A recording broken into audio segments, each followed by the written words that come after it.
for Hawaii, the Bats. The Bats really have to get cranking today. One run in 2 games does not cut it, especially against a team like UC Irvine. You're not going to beat UC Irvine scoring 1 run in 18 innings. There have been some shakeups to this lineup today, not necessarily by name, but by positioning. Hawaii has moved Shinsuke Sakino to the leadoff spot in the order. They've moved Ben Ziegler-Namoa to number 2, and Matt Miura now hitting 3rd. Miura had been hitting in the leadoff spot for the last couple of games, but the top 3, heck, the top 5, really, Takimoto's been in the cleanup spot all weekend, and then you got Nahaku hitting 5th. Hawaii really trying to shake up that top of the order and set the table, because the table's been pretty empty.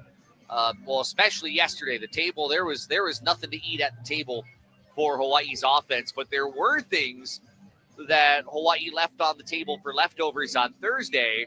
Unfortunately, the leftovers got stale on Friday, and they couldn't get to eat them by any stretch. So Hawaii's offense, if it wants to win, the offense has to do some work today. Let's pause 10 seconds here for Station ID. You're listening to Rainbow Warrior Countdown on ESPN Honolulu.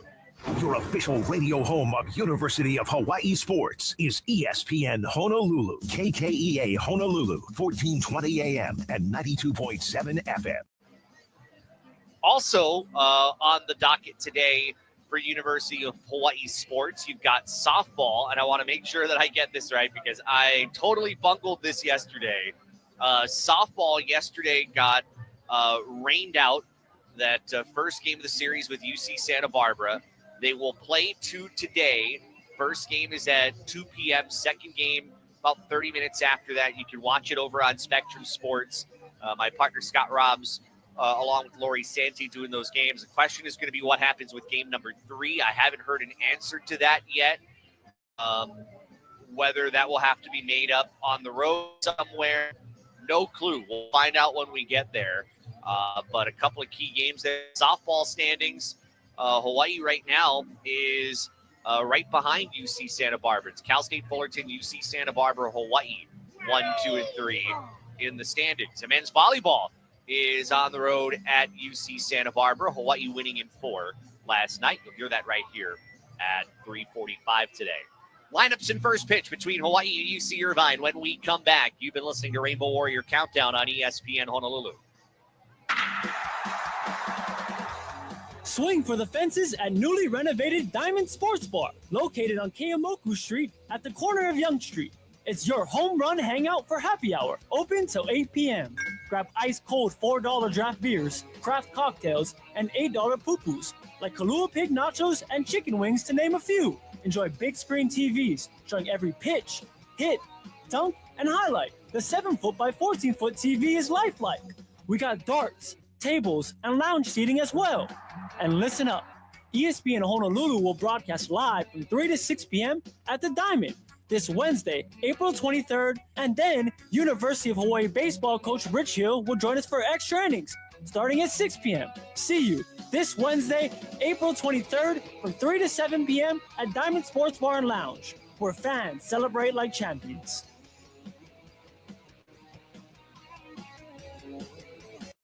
A beautiful worship experience is coming to Calvary Chapel. Rise for Lahaina, May 30th at Calvary Chapel, Pearl City from 7 to 10 p.m. Doors open at 6:30. Donations will be accepted to rebuild the International Christian Fellowship Church of God, a 100-year-old church lost in the Maui wildfires. Donations are tax deductible. Be a part of this special worship night. Rise for Lahaina, May 30th at Calvary Chapel, Pearl City. Follow Rise for Lahaina on Facebook for details. This Easter, hop into something delicious at Pearl at Kalawao. Their newly renovated space sets the scene for a buffet that's beyond exceptional. Carved prime rib, baked ham with pineapple raisin glaze, snow crab legs, a made-to-order omelet station, and 11 mouth-watering desserts and pastries. Keiki under 3, eat free. This brunch sells out fast, so call 808-487-2460 to reserve your spot or visit pearlatkalawao.com for details. Get in the zone, AutoZone. John always listens to his truck. So when his brakes start talking, he goes to AutoZone, where a helpful AutoZoner gets him the right parts. If John has time to put them in, he borrows a kit with Loan-A-Tool. And if he doesn't, he gets a free shop referral. No hassles, just help. Everything you need, nothing you don't. Get in the zone, AutoZone. Deposit required for Loan-A-Tool. Restrictions apply. Healthier is working together as a team. Hawaii Pacific Health's team-based approach is designed to make sure you see the right healthcare expert at the right time. It's about collaboration that brings together the skills and personalized care you need. And it's about coordinated care from a team of physicians, nurse practitioners, registered nurses, and other specialists, all working together to help you live healthier. Learn more at hawaiipacifichealth.org/healthierlife. University of Hawaii Baseball on ESPN Honolulu. Presented by Sports Stand Sporting Goods. It's not just sporting goods, it's a way of life. Brought to you in part by Hawaii Pacific Health, Hawaiian Financial Federal Credit Union, IBEW Local 1186, the Hawaii Wall and Ceiling Association, Motogen Medical, Roto-Rooter Plumbing and Water Cleanup, Ushijima Architects, Young's Fish Market, HGEA, Lex Brody's Tire Company, Napa Auto Parts, Waiakea Water, Castle Resorts and Hotels, Dial Electric Supply, Abbey Carpet and Floor, Hardware Hawaii, Hawaii USA Federal Credit Union, H-Camp, Spectrum, and the Hawaii Building and Construction Trades Council. And good afternoon from Orange County. It is Cicerone Field at Anteater Ballpark, and it is Hawaii baseball here on ESPN Honolulu. Hawaii looking to avoid a sweep here against the 13th ranked Anteaters of UC Irvine.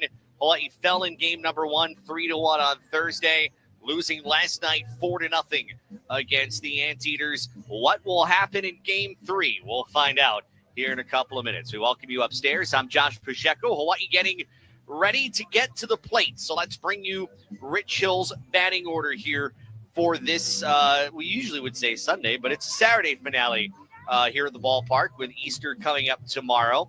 The lineup card signed by Rich Hill is brought to you by Dial Electric Supply. They see the light. Shunsuke Sakaino is the leadoff hitter for Hawaii, followed by first baseman Ben Ziegler-Namoa. Hitting third in center field, Matthew Miura. The cleanup hitter, designated hitter, Itsuki Takimoto. Batting fifth in left field is Kamana Nahaku. The number 6 hitter is right fielder Jared Kwan. Hitting seventh at third base, Kedron Kinsey. Batting eighth, the shortstop Jordan Donahue. And rounding out the 9 is catcher Connor Palmera. And they will take on left-handed redshirt sophomore Ryder Brooks. The 6'3", 200-pound Fountain Valley, California native is 4-2 with an ERA of 5 in 36 innings, 37 strikeouts to 16 walks, a whip of 1.33, a batting average against of 239. And this is what Ben Orloff has around him in this game. Frankie Carney out in left field. Center fielders Jacob McCombs. And right is Chase Call. Third to first around the diamond, Zach Felstad is at third base. Colin Yeaman at short. Will Bermudez at second. And James Castanola is at first. Blake Penso making his third start in as many games in this series behind the plate for the left-hander Ryder Brooks. So Sakaino getting ready to head to the plate, and today's first pitch is brought to you by Motogen Medical. They have treatments used to elevate pain and help heal joints naturally. Go to modogen.com and sign up for a free evaluation. So Sakaino stepping in, left-handed hitter. And the first pitch, and that comes in, and it hits him just below his right shoulder. So that's how we get underway. A leadoff hit by pitch that gets Sakaino on base. First pitch time, 1:05, 70 degrees and sunny. It is a little breezy, which makes this day a little more manageable. Breeze blowing out beyond the left field fence to about 15 miles per hour. But this has been the most glorious day we have had on this entire road trip. over the last nearly 2 weeks. Ben Ziegler-Namoa at the plate, and he looks at a slider over the inside corner, strike one.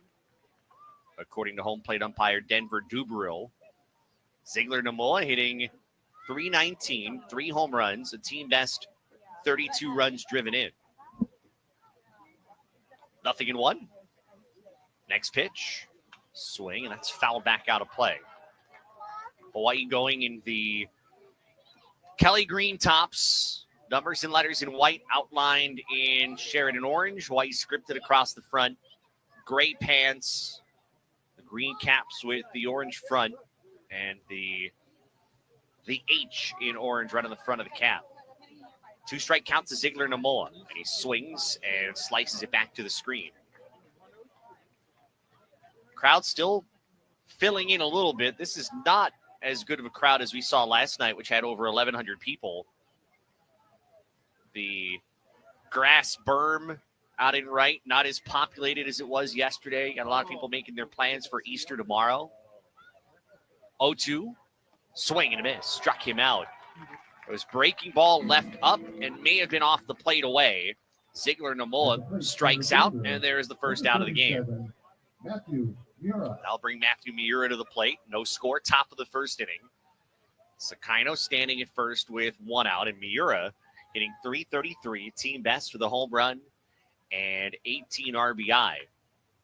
If there's anybody that has been hitting the ball well in this series, Miura would be that guy. He's got 5 hits. 4 of them came on Thursday. Pitch to him is low and away. 1 ball, no strikes. I mean, he was hitting the leadoff spot yesterday and swung at the first pitch of the game and grounded out to third. It was a really nice backhanded play by the third baseman. But that was an unfortunate tone setter for the game. 1-0. That's called strike, outer corner. 1 ball and 1 strike.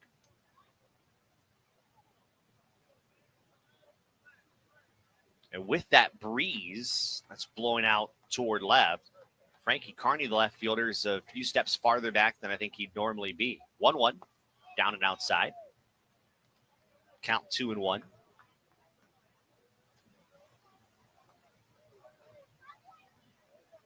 Sakino 6 for 9 in stolen base opportunities as he leads off of first. Not a bad lead. 2-1. Miura laces this one foul beyond the Hawaii first base dugout. 2 balls and 2 strikes.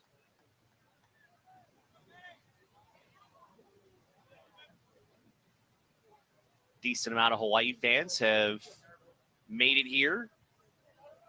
Isaiah Magdaleno's family sitting right below us. Sebastian Gonzalez's family down front row, far right. Pitch to Miura is a hard grounder to short. Picked up by Yeaman to second for 1. Over to first, double play.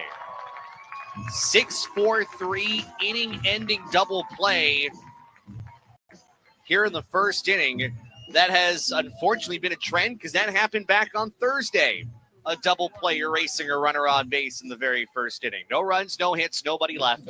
We'll go to the last of the first. It's Hawaii 0 and UC Irvine coming to the plate. You're listening to Hawaii Baseball on ESPN Honolulu. Healthier is working together as a team. Hawaii Pacific Health's team-based approach is designed to make sure you see the right healthcare expert at the right time. It's about collaboration that brings together the skills and personalized care you need. And it's about coordinated care from a team of physicians, nurse practitioners, registered nurses, and other specialists, all working together to help you live healthier. Learn more at hawaiipacifichealth.org/healthierlife. Aloha, my name is Gino Sequena, Executive Director of the Hawaii Building and Construction Trades Council, an organization that has served Hawaii for over 6 decades. We are one big ohana of the top 15 construction trade unions in Hawaii. And it's highly likely that you, your friends, or family members are employed by one of our trades. No matter where you go in Hawaii, you're bound to see one of the projects or communities we have helped build and sustain. Mahalo to all of you for your support to help us in working together to build a better tomorrow. Aloha, this is Stan Mahilona from Sports Stan. You're listening to University of Hawaii Baseball on ESPN Honolulu.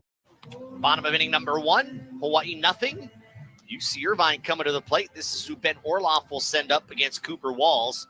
Frankie Carney, the left fielder, batting first. And right after him, the shortstop Colin Yeaman. Hitting third, the center fielder Jacob McCombs. The cleanup hitter is right fielder Chase Call, moving up in the lineup with DH Anthony Martinez moving down and hitting fifth. Sixth place hitter, catcher Blake Penso, batting seventh at first base, James Castanola. Zach Felstad is the third baseman, hitting eighth. And rounding the nine is Will Bermudez. They'll take on Cooper Walls, 6'5", 215 from Carlsbad, California. Walls is 2-2 with a 3.08 earned run average in 38 innings of work. As Carney will step in on a 17-game hitting streak is Carney, hitting .435 in that stretch with 5 doubles, a triple, and 15 RBI. First pitch to the left-handed hitter is taken for a called strike on the outside corner, 0-1. Carney's batting average, .419, with 16 runs driven in. 0-1. That's down and away.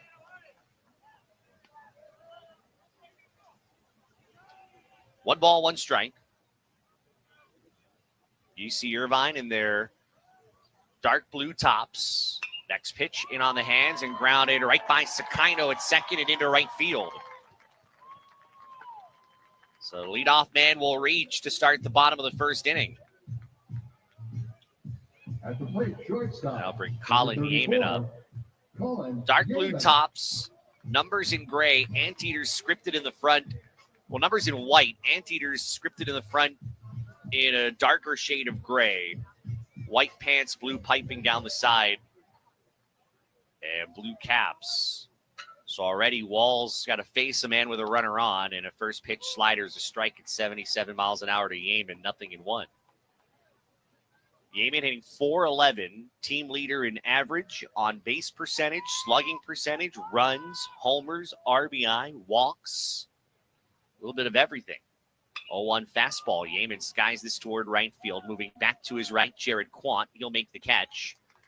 For the first out, Carney heads back to first base. The Hawaii defense around Walls, Kamana Nahaku, Matthew Miura, Jared Quant, your usual outfielders left to right. Kedron Kinsey gets the start at third base today. Jordan Donahue at shortstop, Shunsuke Sakino at second base, Ben Ziegler Namoa's at first. Connor Palmera is behind the plate for the freshman Walls. There's Jacob McCombs, 400 hitter, 8 home runs, 36 RBI. Pitch is down low, 89-mile-an-hour fastball, 1 ball, no strikes.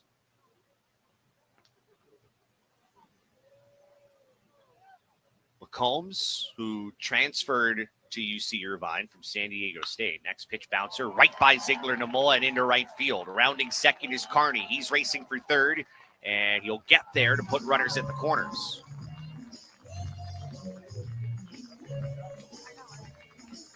So already an early threat here from UCI as Chase Call will step up.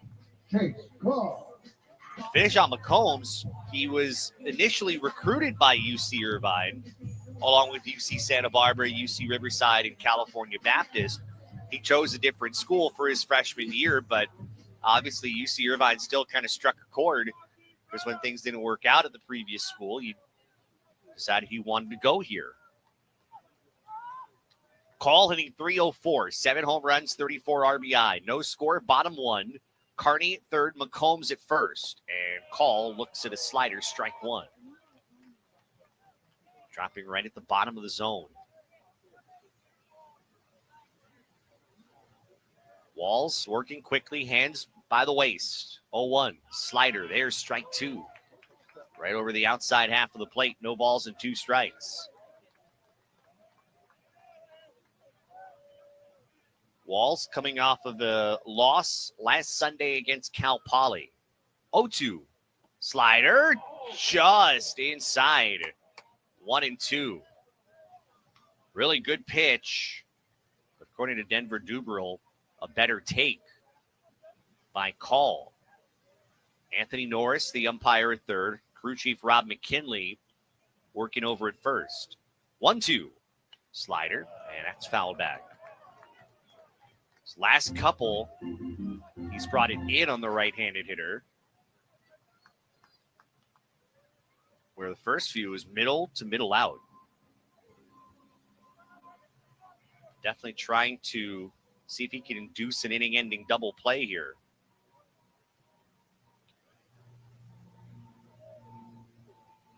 One and two.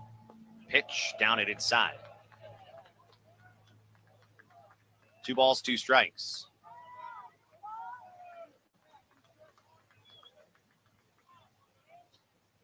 Anthony Martinez on deck. 2-2. Slider. This is yanked down the left field line, but that will go foul. But again, more sliders. Not really given anything to call that's high 80s to 90 for him to hit. 2 balls, 2 strikes. Carney at third, McCombs at first. Walls head down his pitch. Sling and a miss. Struck him out. Came back with the slider. 81 miles an hour, dropping over the inside corner. And call down swinging for the second out of the first. Huge out there as Anthony Martinez will step up. The Big West Field Player of the Year last year was Martinez. He's hitting .288 this year with 4 home runs and 41 RBI. Second baseman Sakino, his usual position, about 15 to 20 feet out in right field. Ziegler Namo at first, playing right in front of McCombs, the runner.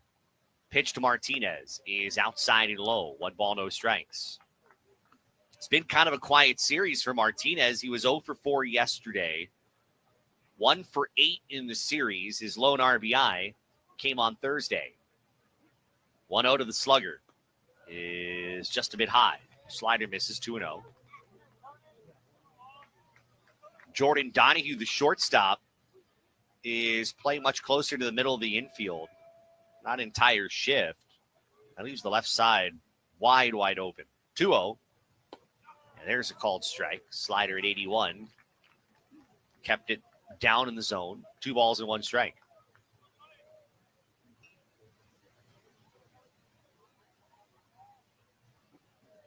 Walls ready. 2-1 is outside. 3-1. When I look at Sakino positioned in shallow right, I have these thoughts going back to basketball when coaches say when someone shoots from the outside, long range shot usually equals long range rebound.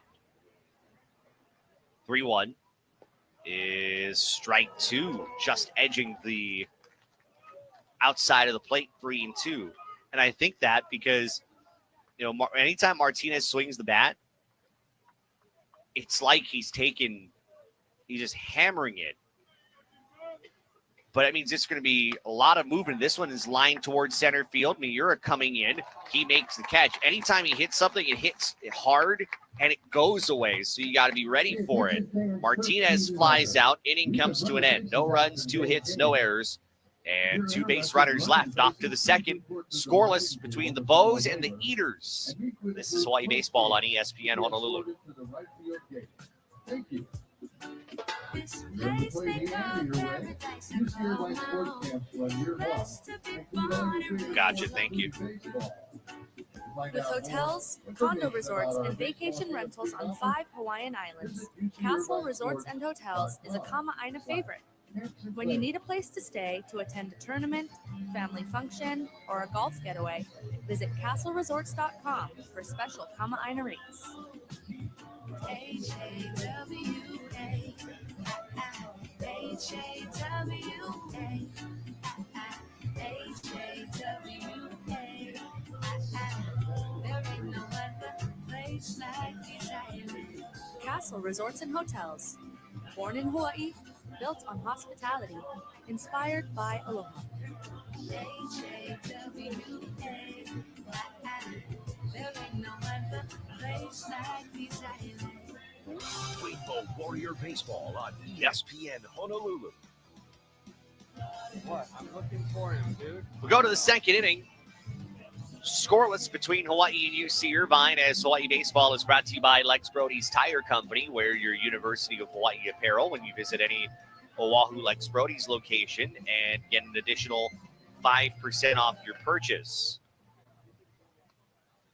UC Santa Barbara is already out to a 1-0 lead on Cal Poly. That's in the bottom of the first inning. Oregon State leading at CSUN 3-0 top one. And Long Beach State is leading at Cal State Fullerton by the score of 2-0 as Itsuki Takemoto in left-handed batter's box. He looks at a first pitch strike from Ryder Brooks, 0-1.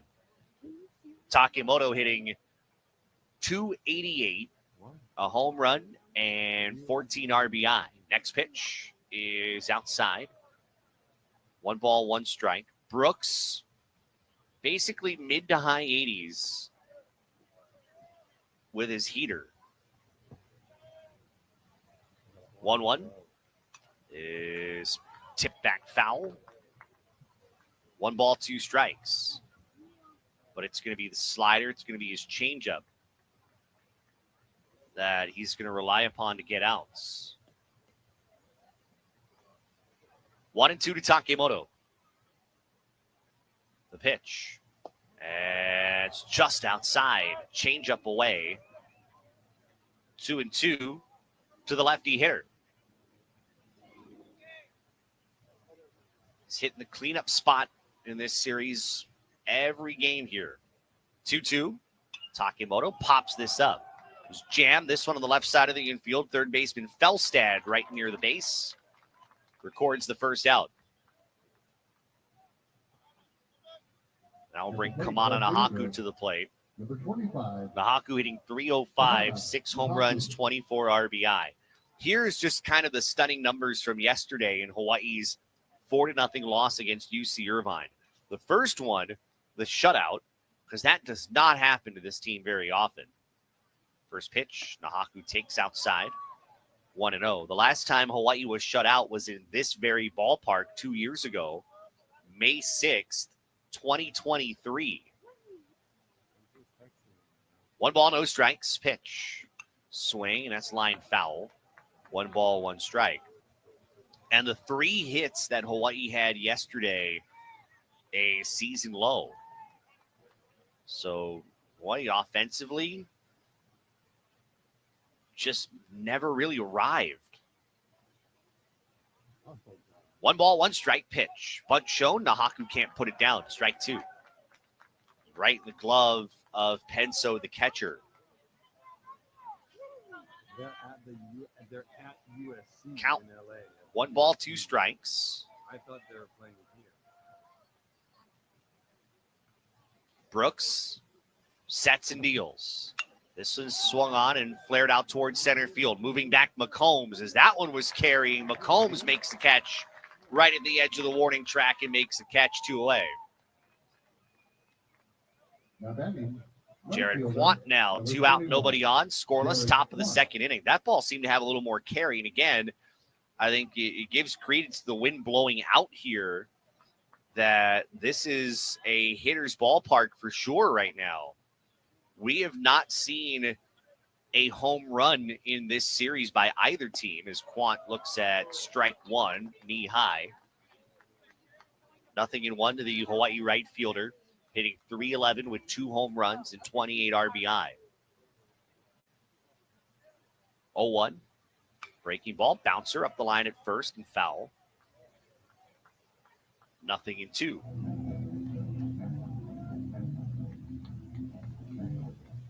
The other number about Hawaii, we talk about what they did yesterday. The Big West numbers have not necessarily been great. Hawaii's hitting .277 in Big West play. Still averaging about 6 runs and 9 hits, similar to overall. 0-2. That's outside and high. 1 ball and 2 strikes to Quan.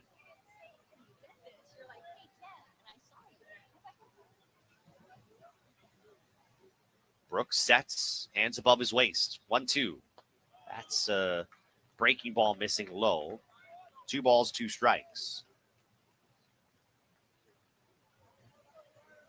But certainly, there's time for Hawaii to turn it around. It's just a bad time for Hawaii to be in an offensive funk. 2-2, swing and a miss. Struck out on an 88-mile-an-hour fastball left out in the zone. Second K for Brooks, and the inning is over. A 1-2-3 frame will send us to the bottom of the second. No score between Hawaii and the 13th ranked Anteaters of UC Irvine. This is Hawaii Baseball on ESPN Honolulu. Winning in life takes smart plays and solid teamwork. And at Hawaiian Financial Federal Credit Union, we've got your back. Whether you're saving for the big moments, scoring a great loan, or planning your financial future, we're with you every step of the way. With low rates, easy online banking, and service that goes the distance, we're here for you, for your family, for life. Visit highficu.com or visit us for more details. Membership open to Oahu and Maui residents. Federally insured by NCUA. Hardware Hawaii. Customer first in Kailua. Hi, this is Eddie. I'm the lead lumber for Hardware Hawaii, Kailua. I like helping customers find what they need. It's not like another stranger just shopping here. My customers are like my friends, and then I just help them out, and I feel good. And it just makes my day. We're out here in the lumberyard ready to serve you. Hardware Hawaii. Customer first in Kailua. Rainbow Warrior Baseball on ESPN Honolulu. Bottom two here from Orange County. Scoreless between the Bows and UC Irvine. Cooper Walls will face Blake Penso, James Castanola, and Zach Felstad. That's who Ben Orloff will be sending to the plate. Next Hawaii baseball broadcast will be Tuesday night when Hawaii takes on Chaminade for the second time this year. Our coverage will get underway with Rainbow Warrior Countdown at 6:02 Tuesday night. Scott Robson and I will see you for that one from Les Murakami Stadium. And then the weekend is going to be really, really, really busy with the Big West tournament in town for men's volleyball. First pitch breaking ball lands for a strike to Blake Penso. Penso hitting .304, 4 home runs, 22 RBI. Next pitch, fastball down and in, 1-1. Penso in the series, 3 for 7, 2 doubles, 3 runs driven in. 2 of those runs coming yesterday. 1-1 from Walls. Swing and a miss. Fastball just above the plate. Penso chased it. Count 1-2.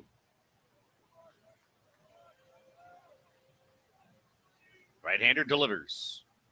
Check swing. Did he go? Yes, he did, according to the first base umpire, Rob McKinley.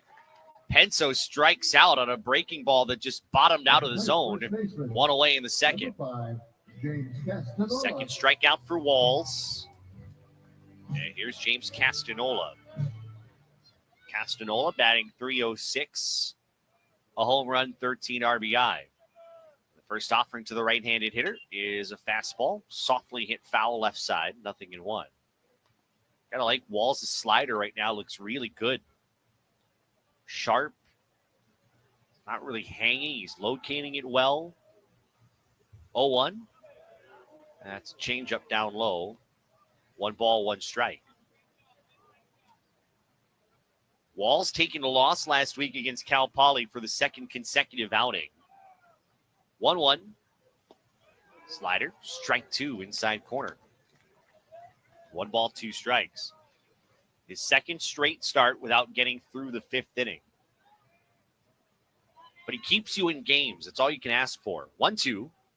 That's down and inside. Another off-speed pitch, 2-2. He is not allowed, whether it's been in a start or in a relief role, he has not allowed more than 3 runs in any appearance this season.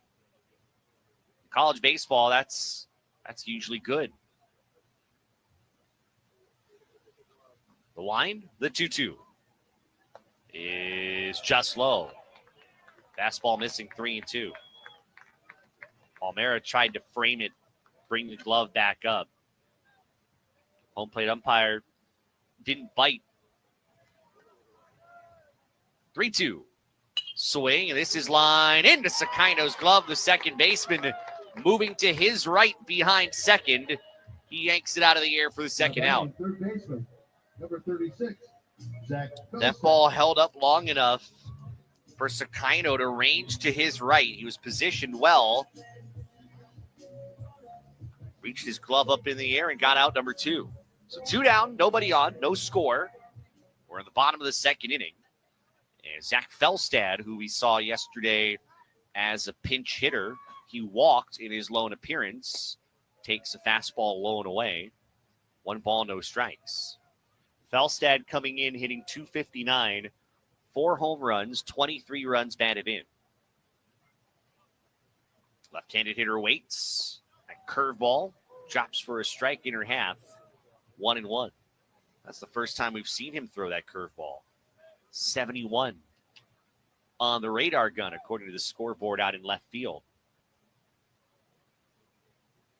1-1. Swing. This one sent out a play to the left, foul. Count 1 ball, 2 strikes.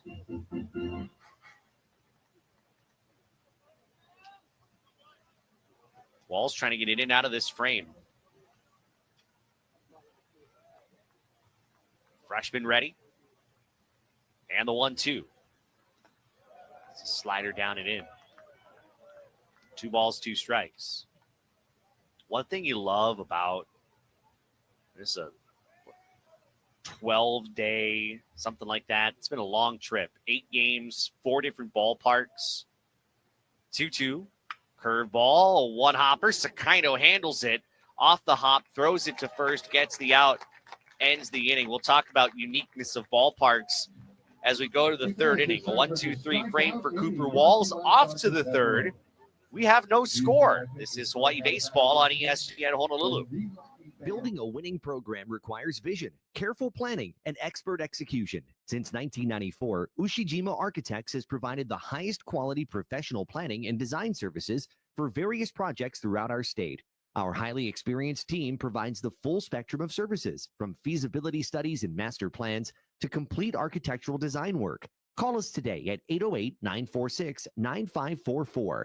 Ushijima Architects is a proud sponsor of University of Hawaii Baseball. Aloha from Waiakea. As a proud corporate sponsor of University of Hawaii Athletics, we're committed to keeping our athletes and fans hydrated with delicious volcanic water straight from the Big Island. Rooted in Hawaiian values, we believe in honoring the Aina, land, supporting our community, and living with aloha in everything we do. You can find us at most stores across the islands or learn more at waiakea.com. Live aloha, drink Waiakea. Rainbow Warrior Baseball on ESPN Honolulu. We go to the 3rd inning, scoreless between Hawaii and UC Irvine. 3rd inning brought to you by Ushijima Architects Incorporated. Bottom 3, the Rainbow Warrior order with Kinsey, Donahue, and Palmera stepping up. Mentioned right as we had about 2 outs last half inning. One of the cool things about being on a road trip that is this long, you get to see a lot of different ballparks and all the different quirks. And that's been the fun thing for me this trip. Got to go to LMU for the first time, see the Blue Monster out in left field with the mechanical scoreboard, mostly mechanical scoreboard with the human run elements in there. As Kedron Kinsey will step in.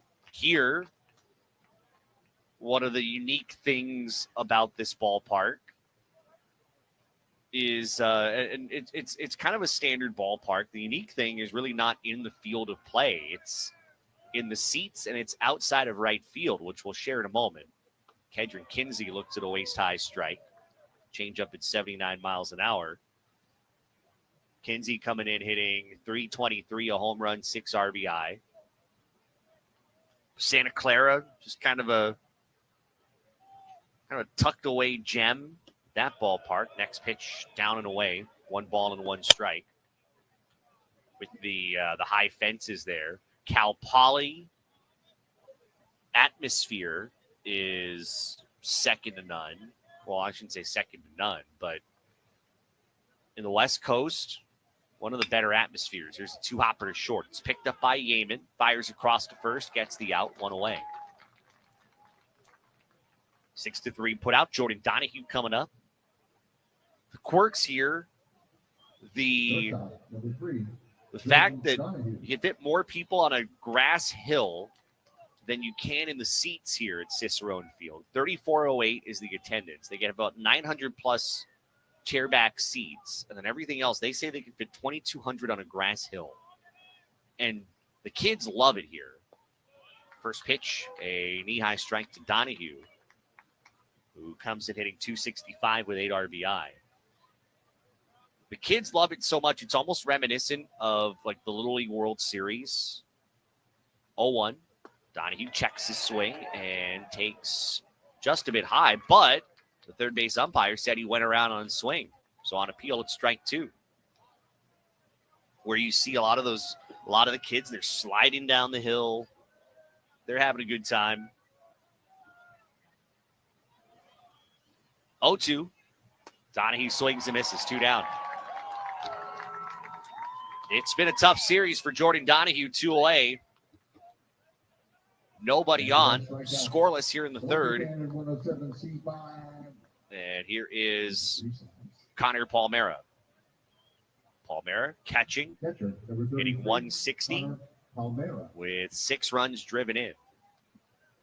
Hawaii really needing to find offense in the worst way possible this weekend. Palmera waving the bat over his right shoulder. Pitch to him is swung on and missed. In fact, he was definitely fooled on his swing. He didn't really commit. Looked like he was trying to pitch something out of a sand trap instead of swinging for a baseball. Strike 1. Ryder Brooks only has that hit by pitch against his line. 0-1. Swing. Foul tipped into the catcher's glove. 0-2. But that's it. I mean, he struck out 3. That hit by pitch quickly erased on a double play. It's been simple and effective. 0-2. Swing and a miss. Struck him out on a fastball with some movement over the outer corner. Another 1-2-3 inning for Ryder Brooks. We'll head to the last of the third. Scoreless between Hawaii and UC Irvine. This is Hawaii Baseball on ESPN Honolulu. How do you get 100% of your work done when you're 40% short-staffed? Across Hawaii, city and state departments grapple with thousands of vacant positions. And with fewer workers, that means longer lines at the DMV, delayed building permits, and slowdowns in essential services. The government could resolve this by offering more competitive wages and benefits. For you, we hope they do. A message brought to you by HGEA, because Hawaii works best when we do. Sports Stand Sporting Goods is Hawaii's best baseball and softball store. At Sports Stand, you'll experience the largest selection of baseball and softball gloves and bats in Hawaii. You know the rules. Quality sporting goods, always at a price you can afford. Stop by Sports Stand Sporting Goods in beautiful downtown Waipio, 94-547 Ukea Street, Suite 303. Or give them a call at 808-676-STAN. That's 808-676-7826. Remember, at Sports Stand, it's not just sporting goods, it's a way of life. Rainbow Warrior Baseball on ESPN Honolulu. Bottom 3 from UC Irvine. Anteaters and Rainbow Warriors still scoreless. Cooper Walls will face Will Bermudez, Frankie Carney, and Colin Yeaman, 9-1 and 2 here in the order. We were talking about quirks here at the ballpark, and one other quirk, and I had been told that there might be some hiccups in this story. But a lot of people, when they come here, there's a parking lot which is downhill, which means if someone hits a home run through the trees, it could land in your car. And there is a parking structure which is beyond the right field fence. And there's just this random spot on the wall of the parking structure that says 438. And so I had asked Travis Roberts-Croteau a little while ago. He's the sports information director here. His first pitch low and outside, 1-0 to Bermudez, who comes in hitting 230 with a home run, 28 RBI. And I asked him, well, what's the deal with the 438? 1-0, strike call, 1-1, and on the outside corner. He said, there's a couple of different iterations to this story. I think this is the one that is more generally told. but there are players who come here and train during the off season. 1-1, foul back, 1 ball, 2 strikes. And one of them, Sean Green. Of course, Sean Green was a longtime Dodger. I think spent some time with the Toronto Blue Jays, if I'm not mistaken. But left-handed hitter, Sean Green. Really solid major league career. 1-2, swing, and this one floated into left field. Dahaku racing over. He'll drop in front of him. And a base hit to start the inning for Bermudez. So he gets on base. Frankie Carney coming up. Carney had a hit back in the first. And so the way the story goes is Sean Green asked, how far is it from here to the parking lot? And I guess someone, per request, went and measured to see how far it is and found out it was 438. Now, I don't know if anybody's ever hit that spot, the parking structure. It's one thing to go 438 to the gaps. Down the line's not easy to do. Bunt shown, pulled back, and a fastball misses high. 1-0 to Carney. But yeah, 438 is not the name of the parking structure. It's allegedly the distance from home plate to the parking structure. 1-0, bunt shown again, put down third base side. Charging is Kinsey. Throws it on the run to first, and it's dropped by Ziegler Namoa. So everybody's safe. Runners at first and second. Let's see how they score it. Kinsey's throw was a bouncer to Ziegler Namoa. It was in and out of his glove. And I'll be interested to see whether they give that a hit or an error. Well, or they go sack bunt error. We'll see. Because that sack bunt would have worked. So 2 on, Colin Yeaman, nobody out. And Yeaman looks at a fastball for a strike. It's going to be a bunt single. They're not going to attach an error to it. Because I do think if Ziegler Namoa holds on to that, Carney's out. But instead, 2 on, nobody out. Yeaman flied out to right back in the first. 0-1. This is driven out toward right center field. Quant is on the run. Still on the run. He reaches out, makes the catch, almost stumbles on the dirt in the warning track. Brings the ball back in as Bermudez advances to third. Carney stays at first, and there's a loud first out. Now batting center fielder, number 8. And that will bring up Jacob McCombs. McCombs singled back in the first inning. He's 1 for 1. But here comes a really important moment for Walls, who has been so far good. But they need him to kind of pull out a magic trick here to keep this one scoreless. Ziegler Namoa playing in front of the runner at first. Having it lined up diagonally in case there's a bunt. Pitch, swing. This one is ripped foul down the right field line. That will go out of play. Combs singling to right his first time up. No runs, 4 hits, no errors, UC Irvine. 0s across for Hawaii as we play the bottom of the third. Bermudez at third, Carney at first. There's the 0-1. Swing and a fly ball. Foul ground left side. That's going to go out of play. Kedron Kinsey actually ran into the coach there at third base. Everybody's good, though, 0-2. Kinsey was going to have no play on that anyway.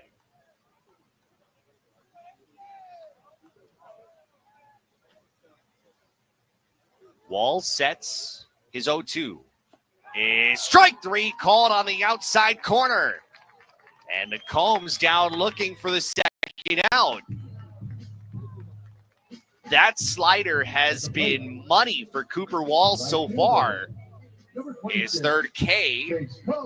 And now Chase Call, who struck out on one of those back in the first inning, will come up. Big spot. Bermudez at third, Carney at first. 2 out here in the bottom of the third. UC Irvine trying to break through on Walls. Right-hander delivers. Slider. Gets the inside edge. Strike one. For the most part, he has not just left that over the plate for someone to hunt. He's dotted the corners. He's moved it all around. 0-1.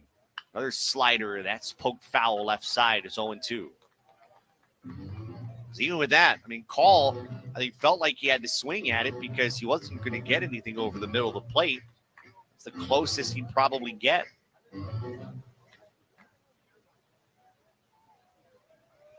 No balls, 2 strikes.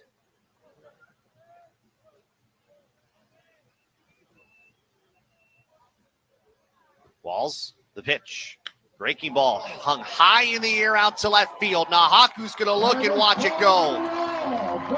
That slider was tattooed over the left field fence. And Call puts UC Irvine ahead 3-0, bottom of the third inning. A no-doubter to the left of the scoreboard and into the trees.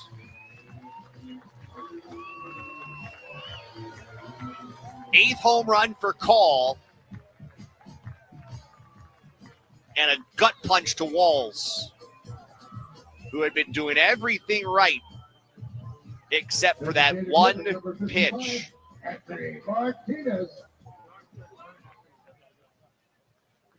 And the bad news is Anthony Martinez is up here with 2 out, and Martinez can mash. Flight out to center his first time up, and Martinez takes down and away 1 ball, no strikes. We mentioned home run number 8, RBI 35, 36, and 37 for Call. 1-0, low and away, 2-0.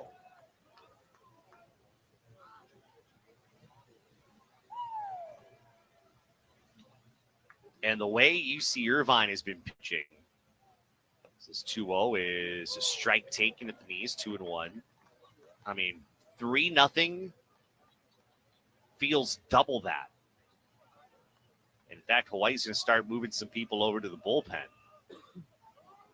2-1.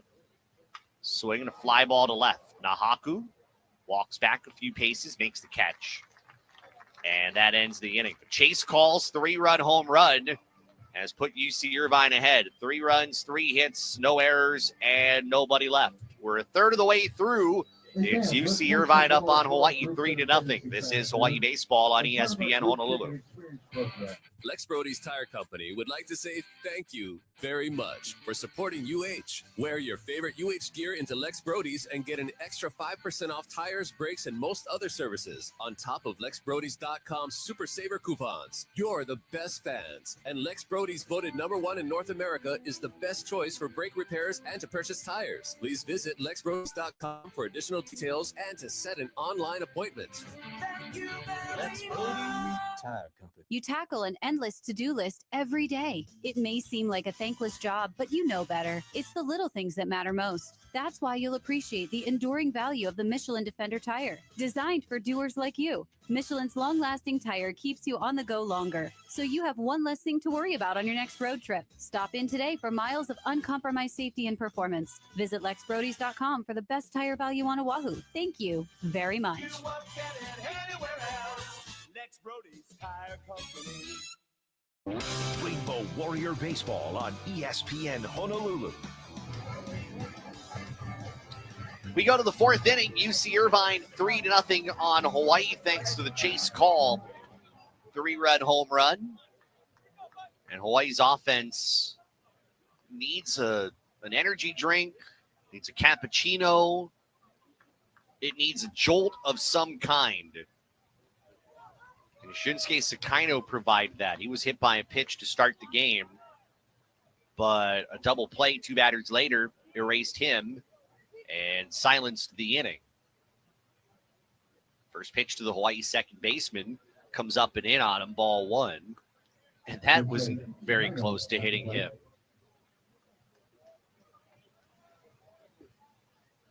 It wasn't a fastball by any means. It looked like a slider that just didn't have a lot of break. 1-0.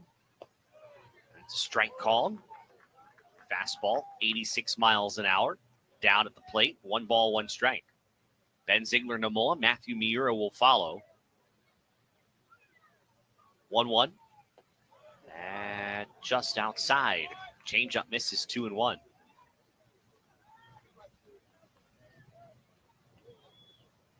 The biggest thing that Hawaii needs to do, and they've been good at this previously. 2-1.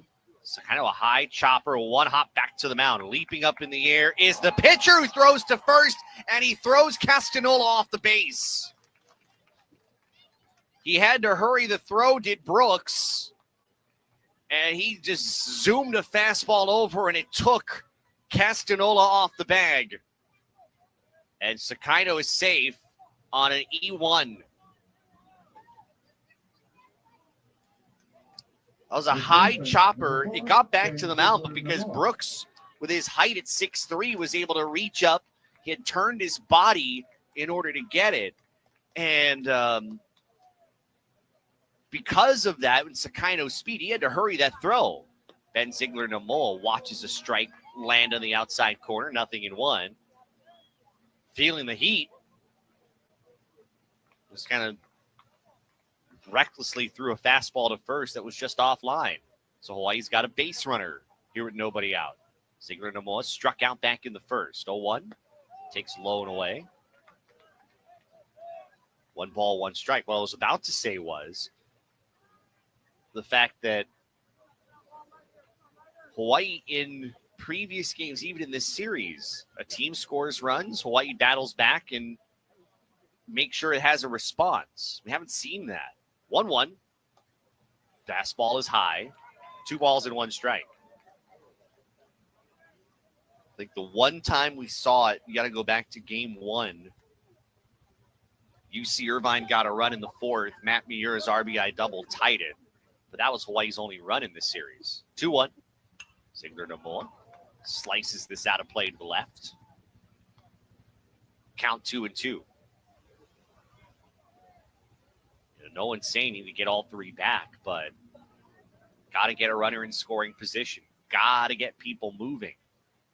Hawaii's had no luck on the base paths and no luck coming up with huge hits. 2-2.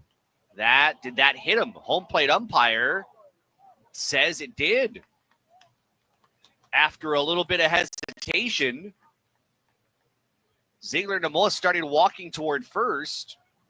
And I think there might have been a brief question, did that hit him or did it hit the knob of the bat?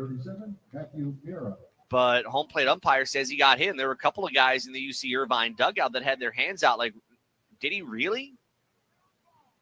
But Ben Orloff doesn't come out. And keep in mind, there's no replay. They don't have replay review here. And UC Irvine's going to start sending people over toward their bullpen. And I see Ricky Ojeda as one of those guys who got the win on Thursday.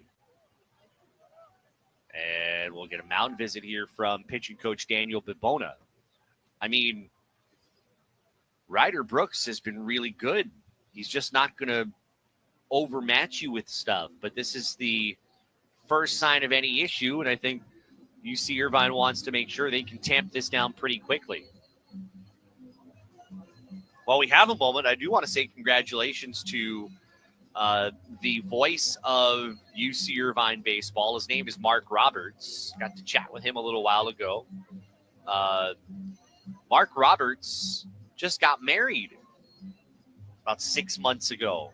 Mark is the Don Robs of UC Irvine, and love and miss Don every day, every single day. We miss him, the voice of Hawaii baseball. Mark has been the voice of UC Irvine athletics for a long, long time, specifically baseball, as Matt Miura takes a strike just below the letters, 0-1, grounded into a double play back in the first. Got married for the first time at a chapel in Vegas about 6 months ago. Real happy for him. Got such a great voice. It pairs well with baseball. 0-1. That does get the outside corner, 0-2. Sakino at second, Ziegler Namoa at first with nobody out. He's got pictures of his new bride, the broadcast booth in there to our left. 0-2, down and away. Fastball at 87, 1 ball, 2 strikes. But he's just kind of an institution at this ballpark. They do travel occasionally, so sometimes he goes, but that broadcast booth to our left, that's his. He owns that. 1-2. Miura rips it to third, picked up by Felstad. Throw to second for one, on to first is offline. And Miura is going to be safe, and there will be runners at the corners. That was nearly a double play, which would have had 2 out in the inning. But second baseman Bermudez's throw was toward the home plate side of first. Castanola couldn't bring the glove around and place a tag. So it goes fielder's choice, 5-4. Sakino gets to third. Miura's at first. And now it's Suki Takemoto, who popped up to the third baseman Felstad back in the second inning. 3-0 UC Irvine, top 4. 1 out. Takemoto, big cut and a miss, strike 1. But we were talking, Mark and I, and Travis, who also works with him, Travis Roberts-Croteau, who's also the sports information director. Great dude here at UC Irvine. 0-1. And this is a bouncer. This will get to short. Picked up by Yeaman to second for 1, on to first, double play. More on that conversation later as UC Irvine gets Hawaii into a double play for the second time in this game. 6-4-3 to end the frame. No runs, no hits, 1 error, 1 base runner left. We'll go to the last of the fourth. UC Irvine leading Hawaii 3-0. This is Hawaii Baseball on ESPN Honolulu. Did you know that 1 in 4 vehicles on the road will need a new battery this year? Don't wait till it's too late to do something about it. Test your battery regularly, and if you need a replacement, Napa has you covered with a full range of long-lasting, high-performance batteries for every make and model on the road. So don't wait until your car won't start or you're stranded on the side of the road. Test your battery today or find the replacement you need at Napa locations nationwide, because it's our mission to keep you moving. Napa! Give your engine the attention it deserves with the advanced formulation of Napa Full Synthetic Engine Oil. It delivers faster oil flow for superior temperature protection in the harshest conditions. Defends against sludge and buildup while keeping your engine running cleaner, longer. And improves fuel efficiency by reducing friction, helping you stay at peak performance mile after mile. Try Napa Full Synthetic Engine Oil today. Available now at Napa locations nationwide. Napa!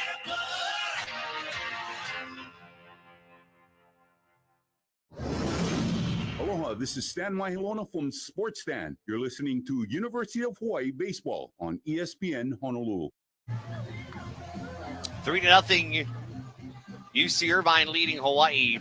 A double play to end the third, just like a double play to end the first, as Hawaii could not get anything that they really produced. An error and a hit by pitch. So Hawaii still without a hit. Blake Penso will start off the bottom of the fourth. Penso, Castanola, Felstad to face Cooper Walls, who had just one tough pitch that was blasted out to left from Chase Call. Penso drives this to center field. Miura back at the track, at the wall, goodbye. First pitch swinging by Penso, and he rips one over the center field fence for a home run. It's 4-0 UC Irvine here in the fourth inning. Fifth home run of the year for Penso. His fourth RBI of the series. He has had a really good series.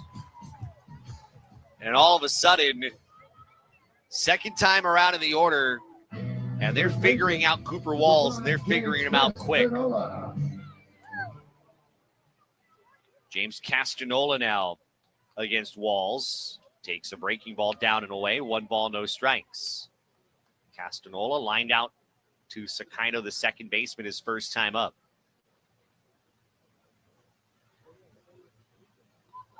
Walls getting himself grooving back in. 1-0.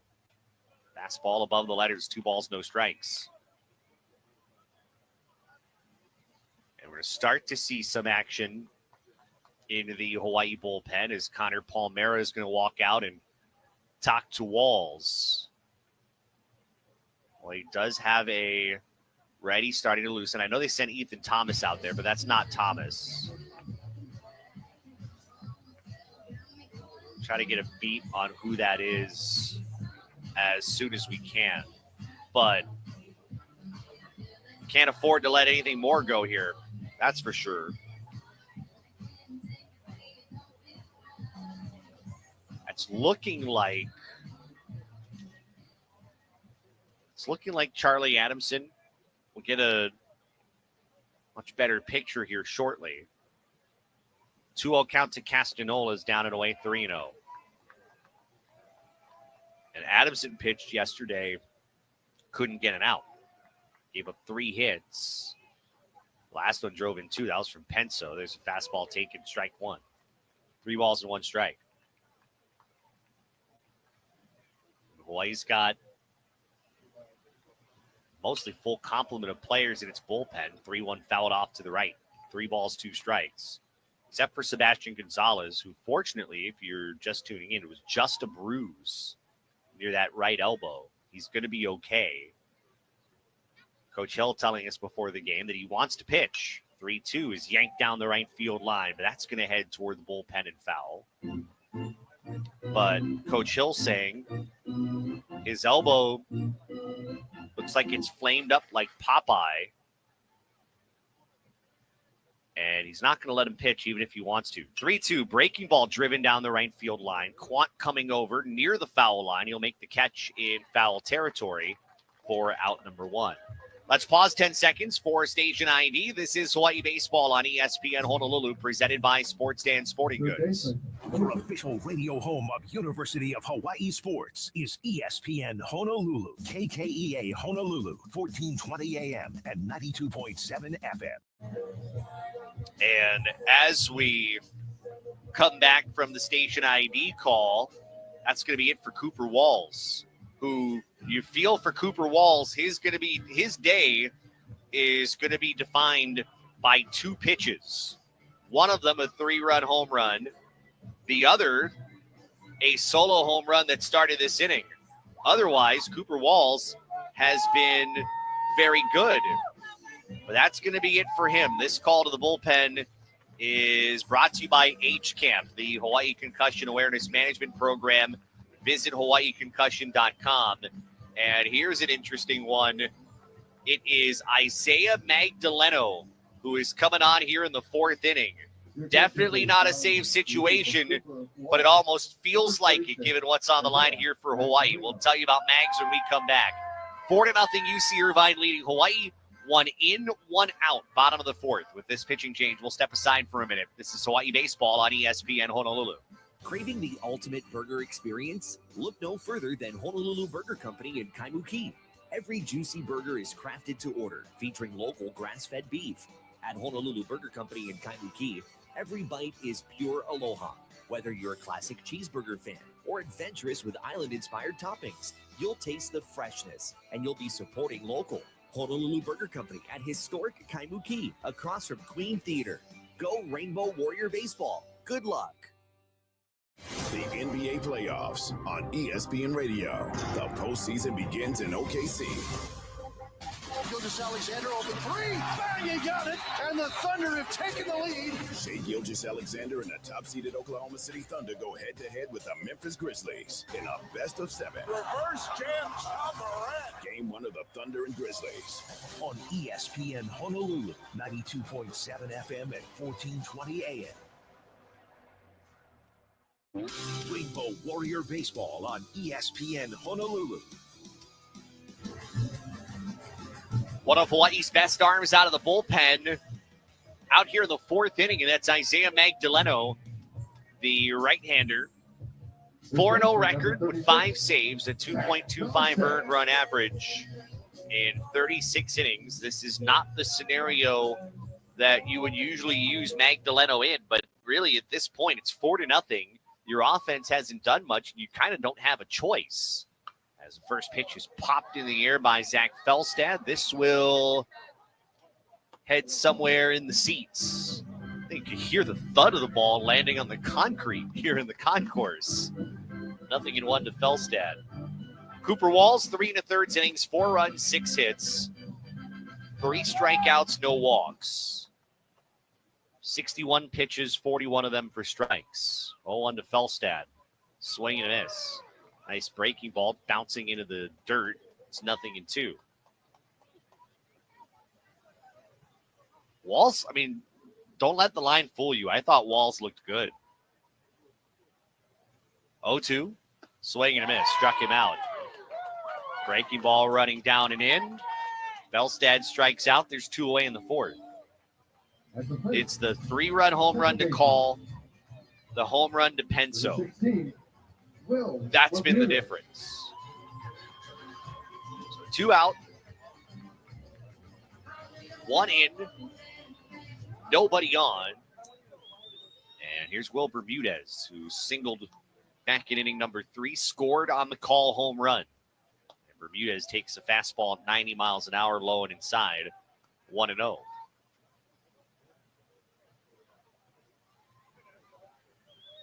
Just when does the offense come here for Hawaii? 1-0. There's a strike. Breaking ball, outer half of the plate. 1 ball, 1 strike to the UC Irvine second baseman. Hawaii will have Nahaku Quant Kinsey in the 5th, still looking for its first hit. 1-1. Just misses. Breaking ball low and outside. 2 balls, 1 strike.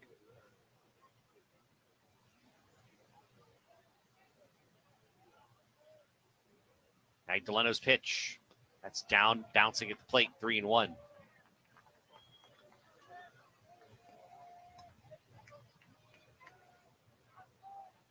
trying to attach, and I've been trying to figure out a way to slide this in here over the weekend. What these two teams look like on if I were to make them wrestlers. That fastball's low for ball 4. WrestleMania weekend. If I were to describe what UC Irvine has looked like and what Hawaii has looked like. UC Irvine, what do they have now? 11 runs in this series. I think only the hardcore wrestling fans might know where I'm going with this and how these teams equate to success of wrestlers. As top of the order, Frankie Carney looks at a strike. I would say right now, UC Irvine looks like John Cena. And Hawaii, ooh, man, that's a tough one. 0-1, swing and a miss. Went after an 89-mile-an-hour fastball down to the zone, 0-2. And Hawaii right now looks like insert any cruiserweight's name here.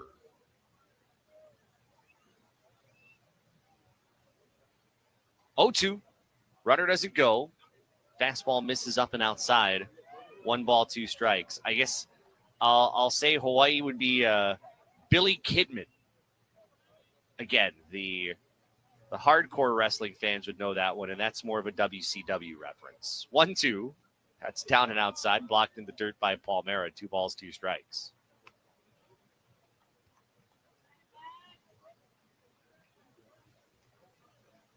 But Kidman was a good cruiserweight. I think he won some cruiserweight championships. But that's kind of the way it's been kind of shaping up. There's a pitch swung on and missed. Breaking ball off the plate inside.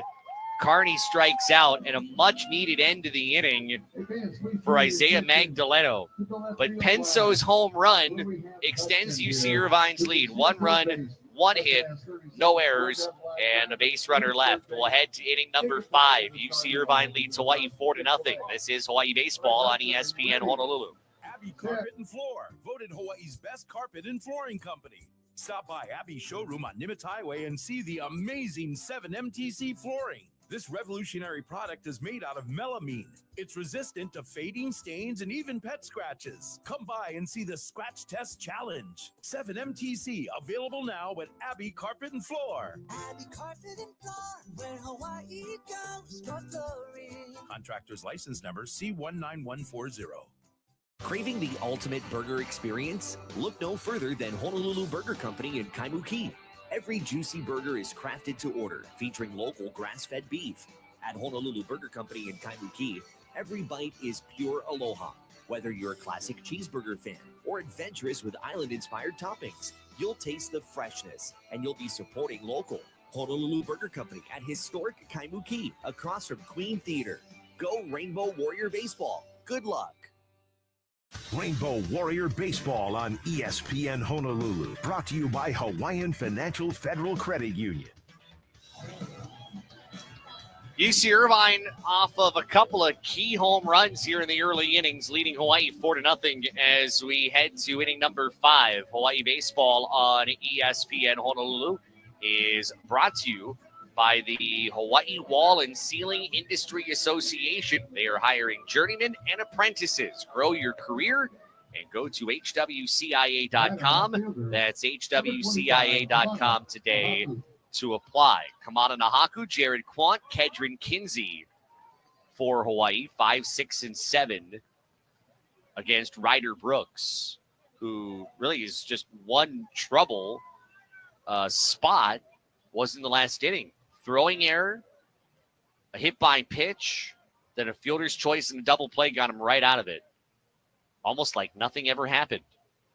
First pitch, fastball on the outside edge, strike 1 to Kamana Nahaku, who flied out to center his first time up.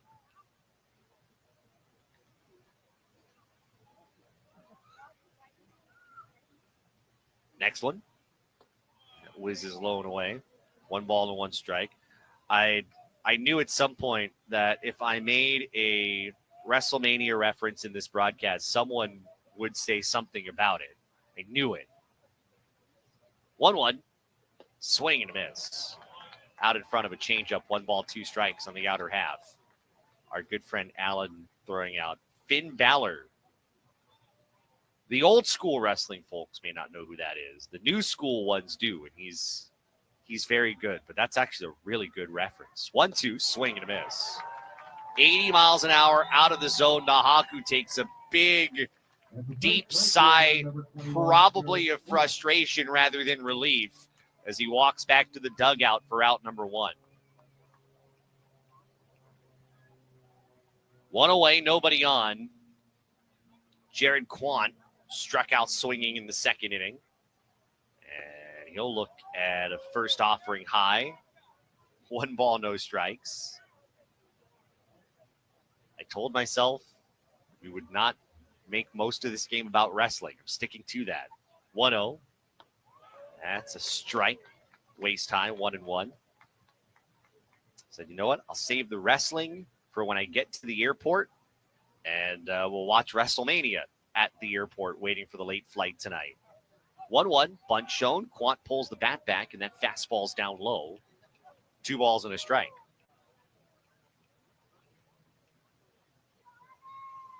Got back to the hotel after last night's game, which ran very quickly. It was, less than 2.5 hours. 2-1. Quant rips this one foul at first. 2 balls, 2 strikes. They have the Hall of Fame ceremony, which is at the Fountain Blue.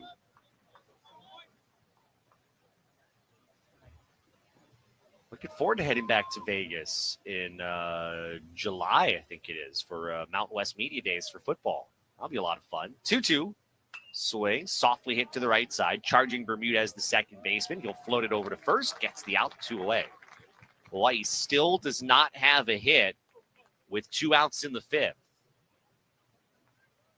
And that brings Kedron Kinsey to the plate. Third baseman, number 6. Kinsey grounded out to short back in the 3rd. He is 0 for 1. 4 runs, 6 hits, 1 error for UC Irvine. 0s across for Hawaii. Pitch to Kinsey is high and outside, 1-0.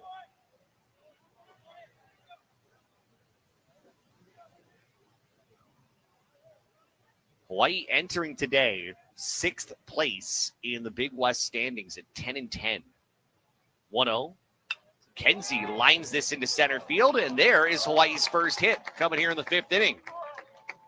As Kinsey lines that one off the end of the bat, gets it right back into center, and gets Hawaii a base runner.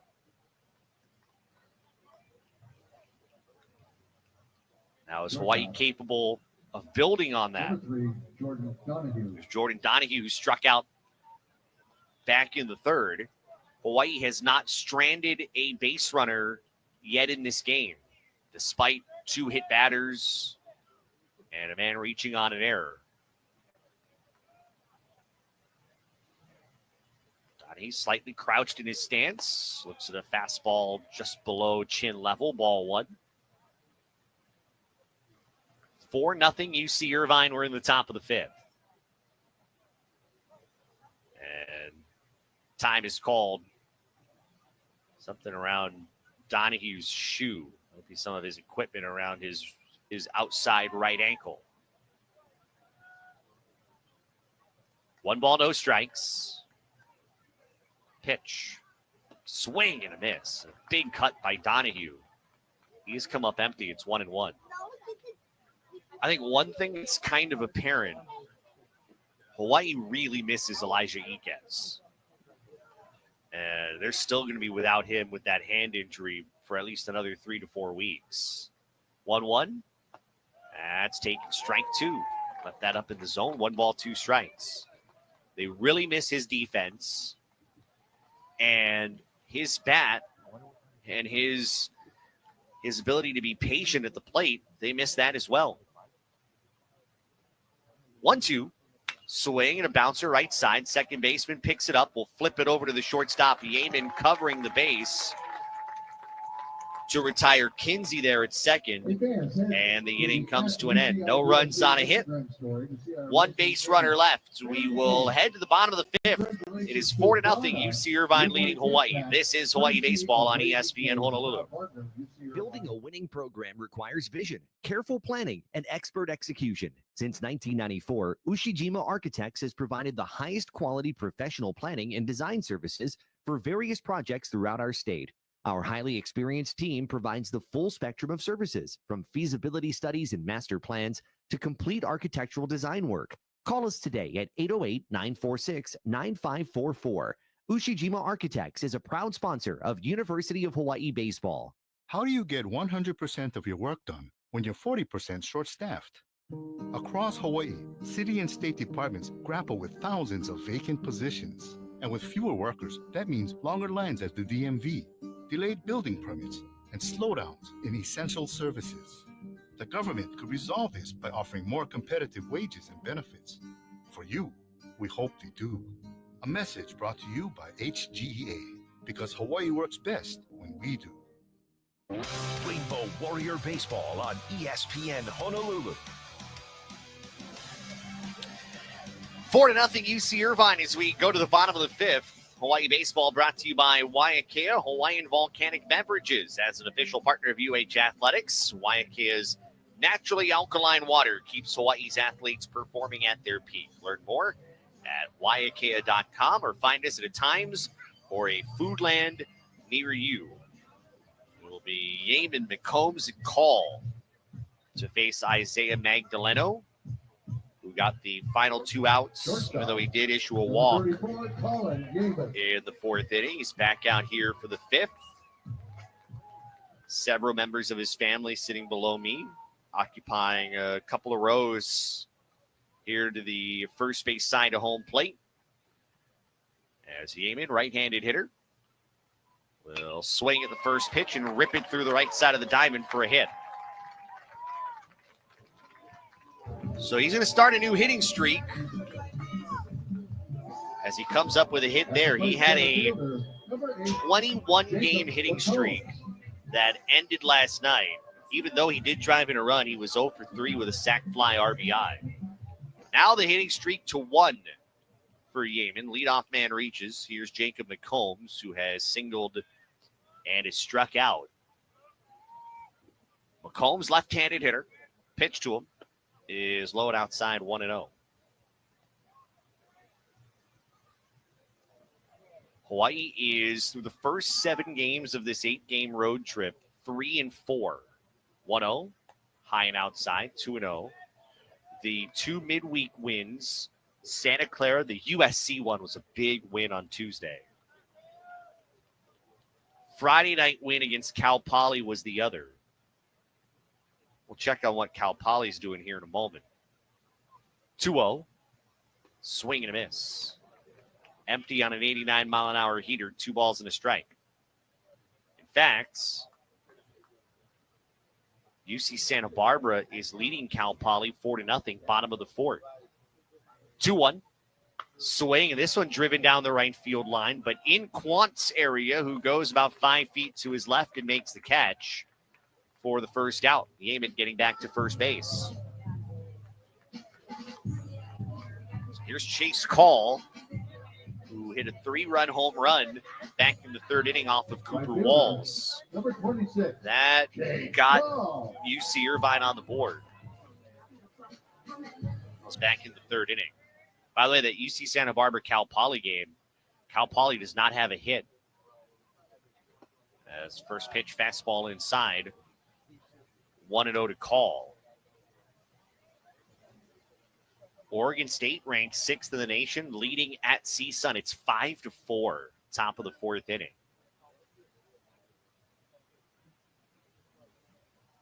One-0, fastball, Call, skies this in the air, right side of the infield. First baseman Sigler Namoa cutting in front of Sakino, makes the catch, 2 away. Here's Anthony Martinez, who is 0 for 2. Cal State Fullerton leading Long Beach State 4-2, top of the 4th inning. UC Davis up at Cal State Bakersfield 3-0, top 5. And UC San Diego leading at UC Riverside 2-1, top 5. Season end today, UC San Diego's in the tournament, Hawaii is out. Here's Martinez. And the first offering to him is swung on and missed on a changeup at 80, 0-1. The quiet series for Martinez, who last year drove in 74 runs with 9 home runs. He had set the single season record for runs driven in. Martinez drives this one out to shallow center field. Miura center fielder racing in. It's going to drop in front of him for a hit. Over to third base goes Yeaman as Martinez, with a bloop single to center, keeps the inning going. And that brings Blake Penso up. Penso homer back in the 4th against Walls. 4-0, UC Irvine. Bottom 5th. 2 out, 2 on in the inning. So, yeah, right now the top 5, if the season ended today, UC Irvine 1, Cal Poly 2, Cal State Fullerton 3, UC Santa Barbara 4, UC San Diego 5. And it is very, very crowded. Right after that, Hawaii, Long Beach State, UC Davis, Cal State Bakersfield. All just kind of hanging around. Pitch to Penso, and that is a looping curveball high and in, 1-0.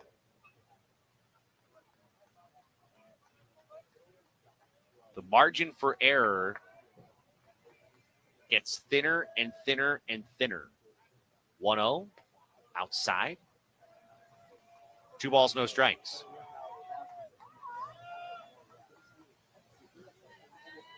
And I think there was certainly the thought that, hey, you know, you get a win here, that would feel a lot better. Strike 1, change up middle of the plate, 2 balls and a strike. That you had that feeling that that could happen, but you want to see how you stack up with Cal Poly and UC Irvine and UC Santa Barbara. 2-1, foul tipped at the plate right off of Penso's foot. It's 2-2. And the Friday night win against Cal Poly was huge. Taking 2 from UC Santa Barbara was huge. UC Irvine is certainly a team that is competing to host a regional here. 2-2. Runner from first goes, and this breaking ball's fouled back and out of play. I'm sure they've already had to start thinking about getting some temporary bleachers in here. So they did last time they had a regional. They had where the berm is, the grass berm to our right, they had to put bleacher seating in there to kind of fill out the field. 2-2. Fastball high and inside. Penso twisting out of the way. It's 3-2. Even more so than ever, why they have those their facilities plan, their facilities master plan here for this ballpark. 3-2. Swing, and that's a high chopper foul of third. They want to somewhat get rid of the berm, right? Keep a little bit of it, but extend what would be like grandstand seating, 2-level grandstand seating. Elevate the press box, right? Now this is a temporary like facility. This is not it's like a put together booth. 3-2, foul tipped. Still 3 balls, 2 strikes. They want to put money, and I think they have the donor funding for like a pitching lab and some of the other stuff they want to do down the left field line. Keep the clubhouse. Extend out the seating. Some of the stuff they have right now, they're very happy with, but this field is not considered a finished product. 3-2 is strike 3 called, fastball middle of the plate. And Penso down looking to end the 5th. No runs come in on 2 hits. No errors and 2 base runners left. It's off to the 6th. It's 4-0. UC Irvine leading Hawaii. This is Hawaii Baseball on ESPN Honolulu. Hey, everybody, this is Kanoa Leahy letting you know that Dr. Charles Arakaki has my knees feeling great again. Back in September of last year, I made the call to MotoGen Medical and underwent Dr. Arakaki's innovative joint therapy treatment.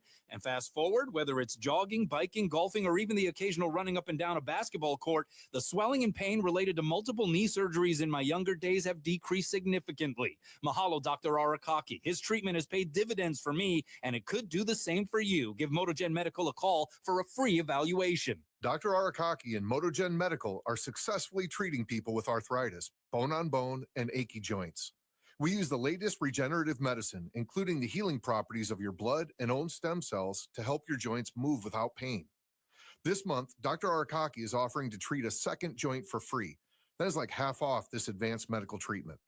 To get this offer, call us at 808-562-5000 for a free evaluation. That's 808-562-5000. Rainbow Warrior Baseball on ESPN Honolulu. All right, we go to the 6th inning. It is 4-0. UC Irvine leading Hawaii. Back out is Ryder Brooks. As the 6th inning is brought to you by Hawaiian Financial Federal Credit Union for Life. Tell us where you're listening from here. It's Saturday afternoon here, Saturday morning back in the 50th state. Let us know where you're listening from, how you're listening to us. On X, you can reach me at Josh on the radio. Say hello to some of you as you're tuning in. Hawaii's going to start the inning with a pinch hitter, and it's going to be Hunter Faldo who will hit for Connor Palmera. Rich Hill's just right now trying to figure out anything offensively.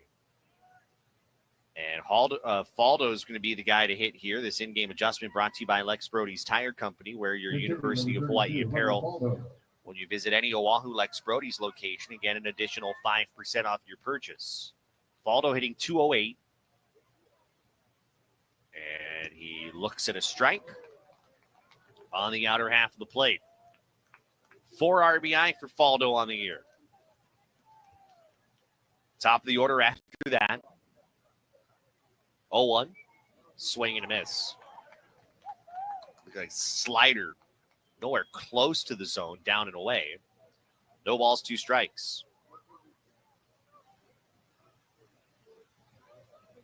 Brooks just trying to breeze his way through. The 0-2 is low and outside. 1-2. Shunsuke Sakaino is next. Then Ziegler Namoa. After that, he moved up to the 2 spot in the order. They moved Sakaino to the leadoff hitting spot. Then they moved Miura down a couple of places. 1 ball, 2 strikes. And the pitch to Faldo. Swing. That's a soft bouncer to third. Picked up by Felstad. Throw across the diamonds in time. And 5-3 put out to start the 6th. We're talking a little bit about facilities here, and I got to learn a little bit about how there are a lot of big leaguers who would come here. I guess it's location. It helps. Nolan Arenado is one. He lives nearby. That during the off season, he'd come by and get some swings in here and train here. Shinsuke Sakino swings and fouls off the first pitch to the left. Strike 1. Sakino's been hit by a pitch and reached on an error. He's even told that at least on one occasion, as the 0-1 misses low, 1 ball, 1 strike. At least on one occasion, Shohei Ohtani has stopped by here in the offseason for one of those like secret workouts, which I guess the secret got out if the story was told. Fastball strike 2 on the outer half, 1 ball, 2 strikes. Congratulations to Shohei. He and his wife, by the way, announcing their first child on Instagram today. 1-2. That's down and outside. 2 balls, 2 strikes. But their hope is if they put more money in this facility, that more of these big leaguers will come down here and get their work in here. 2-2, strike 3 called. With a slider down inner half of the plate. Sakino was moving out of the way, thinking that was going to miss inside. Instead, he's rung up. And 2 down. And here comes Ben Ziegler-Namoa. Rich Hill looks perplexed by that. As he's looking right down the third baseline as Ziegler-Namoa steps in. 0 for 1, hit by a pitch, struck out. 4-0 UC Irvine, top of the 6th inning. And Ziegler-Namoa swings and misses on the first pitch. When you're in California, you've got all these big league teams around you that you know you're going to have a lot of guys who need somewhere to go in the offseason. They want to get their offseason stuff in. 0-1. That's strike 2. Fastball outer edge. And they want to put in that money to attract more of them. Make UC Irvine more of a hub. That's a good look recruiting, as Rich Hill's going to use his offensive timeout and walk down halfway to talk with Ben Ziegler-Namoa. Trying to see if the answer to Hawaii's offensive problems lies somewhere in that conversation. I mean, you got the Dodgers, you got the Angels, who are within, 20 minutes of where we are. And a lot of big leaguers in the offseason call this part home.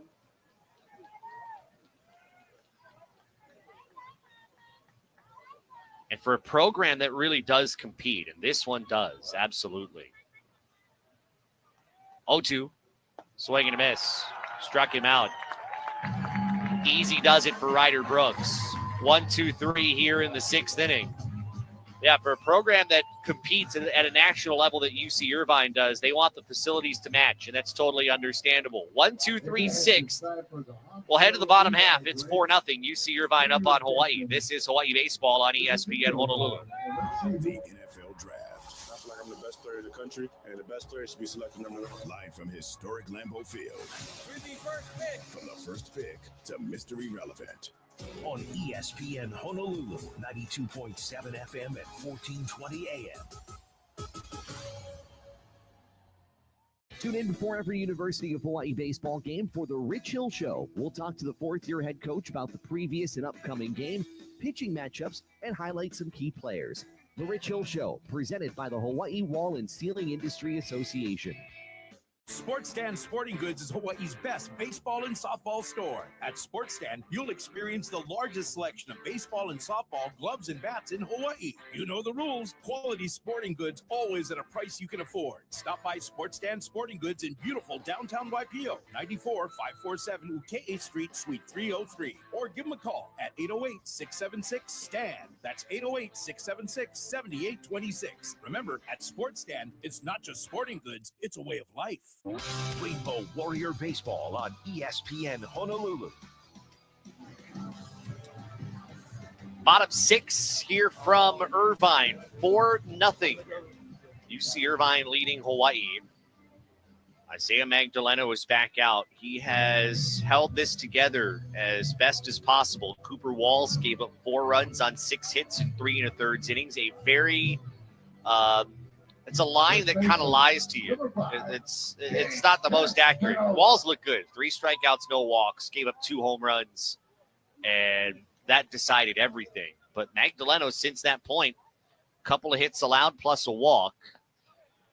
As a fastball taken, strike called to James Castanola, 0-1. Lined out to second, fouled out to right in the 4th. Felstad Bermudez next, 0-1. Is low and inside. 1 ball, 1 strike. Beautiful, beautiful Saturday afternoon. We actually have some sun here in Southern California. It's good to have, finally. 1-1. That's a called strike, left up, 1-2. It's been cloudy, a little chilly. We got a temperature in the low 70s with a breeze. It's the best day we've had in 2 weeks. 1-2. Chopper, middle of the diamond. Sakaido, the second baseman, picks it up, throws it over to first, gets it there for out number 1. The only bummer is that this is the best looking day of this trip, going from Northern California to the Central Coast all the way down. And we only get to experience that just today. I think the team leaves tomorrow. I fly out tonight. But they saved the best weather for the very end of this trip. 1 down for Zach Felstad, who's 0 for 2, struck out swinging. His last time up, and he looks to the fastball low. 1-0 for Magdaleno. Say hello to some of you listening in, wherever you are. Henry's making lunch in his kitchen. It's down and inside, 2 balls and no strikes. Obviously in his kitchen. I don't know where else he'd be making lunch. On his portable radio, listening to ESPN Honolulu. Good to have you, Henry. 2-0. Swing and miss. 76-mile-an-hour breaking ball over the inside corner. 2 balls and 1 strike. As I'm looking around at people with brats and nachos, 2-1 is low, 3 balls and a strike. The tri-tip fries, which I had a good chunk of yesterday. As I have said, and I will say it again, one of the best concessions in the Big West Conference is right here at UC Irvine. Hands down. 3-1, swing and a miss, 3-2. I mean, you go there, and it's like a lineup of about 15, 20 things. You'll find something for everybody. 3-2 pitch is down and in for ball 4. Second walk issued by Magdaleno. Second baseman. 1 out, 1 on. The good thing about I've always been complimentary of UC Irvine's concessions. Every concession always, it's priced a little bit higher just because you're at a ballpark. Where else are you going to go? But the portions they give you at the concessions here make up for that. Undoubtedly. Bunt shown, and it's double touched. I think it hit the bat twice. It's a foul ball. Strike 1 to Bermudez. Singled and walked. He is 1 for 1. They don't skimp on the hot dogs. They don't skimp on the fries. Heck, even the tri-tip fries, you said it last night, they don't skimp on the steak sauce that they give you on the tri-tip fries. 0-1. Magdaleno to the plate. Bunt shown again. It's put down in front of home plate. Catcher has it. Look to second. Now throws to first. Gets the out. 2 away. But the sacrifice moves Felstad over to second. Goes 2-3. Top of the order now for Frankie Carney. I think there are some concessions that could, I think, take a little bit of a hint on some of the stuff they do here. One of those I always joke about back home, sauce. Have some sauce. First pitch, Carney swings, sends this out to left center field. That's going to drop for a hit, and it's going to one hop off the fence. It easily scores Felstad. Carney racing around second, thought about three. He'll get back to second with a 2-out double, and it's 5-0 UC Irvine.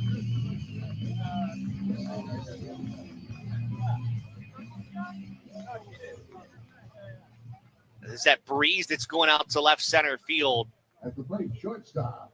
That certainly carried it very well out toward that 380 mark in left center. Carney's first run driven in. He's got 3 hits on the day. The lead grows, and here's Colin Yeaman, who's 1 for 3. Singled his last time up. And the pitch to him is hit in the air out toward right. But an easy can of corn for Jared Quant, who makes the catch and ends the frame. But a run in on 1 hit with 1 man left. We have breezed through 6, 5-0 UC Irvine leading Hawaii. As you're listening to Hawaii Baseball on ESPN Honolulu.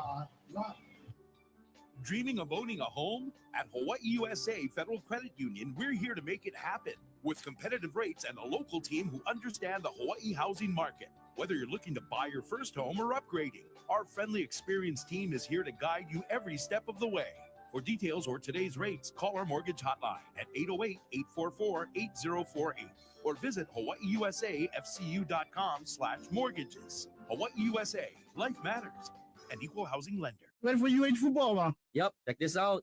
Oh. The round sound, that works. Oh, I ready, bro. Yeah, watch this. How come the blender went off? Huh? The blender in the kitchen went off, bro. Nah. Try again. Oh, man. Okay, we can make some like fruit smoothies.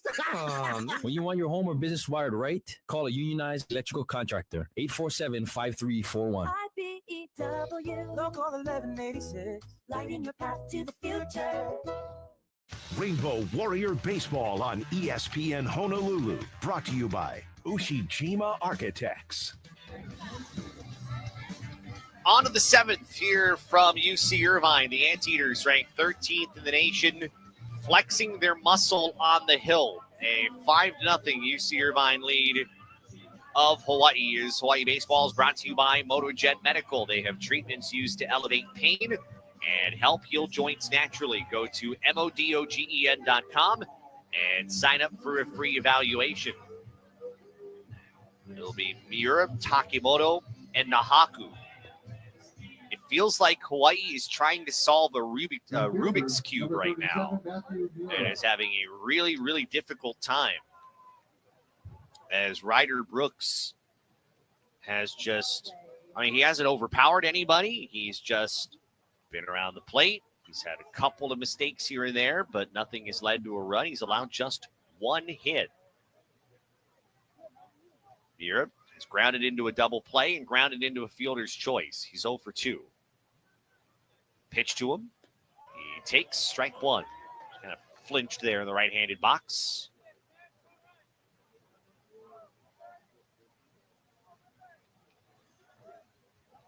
Hawaii's not been shut out in 2 years. 0-1. Fastball inside, 1-1. And it happened yesterday. First shutout since May 6th of 2023 at this very ballpark. The question, and I don't know if anybody has the answer to this back home. I haven't researched it yet because I haven't really thought about it. It's 1-1, Miura. Pokes a foul back. Is there a last time where Hawaii has been shut out in back-to-back games? In college baseball, that is incredibly difficult to do. 1-2, swing, and a 3-hopper to short. Picked up by Yeaman, throws across to first, 1 away. Nobody's making great contact. I think that's the other thing that really does stick out about what we're seeing here. So 1 away Itsuki Takimoto grounded into a double play back in the fourth. He's 0 for 2. Left-handed hitting, designated hitter who did not turn on appeal on a first pitch that missed low. 1 ball, no strikes. And come into this series hitting the ball seemingly a bit better than he had for about a stretch of time where he just could not buy a hit. Takes a strike up in the strike zone, 1-1.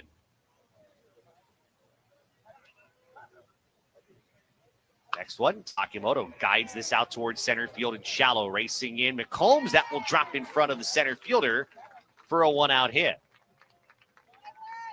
That's a little reminiscent of the Martinez single back in the 5th inning from UC Irvine. Just not got it in the air, didn't strike it all that well,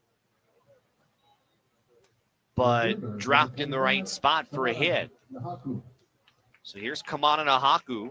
Nahaku 0 for 2, strikeout victim his last time.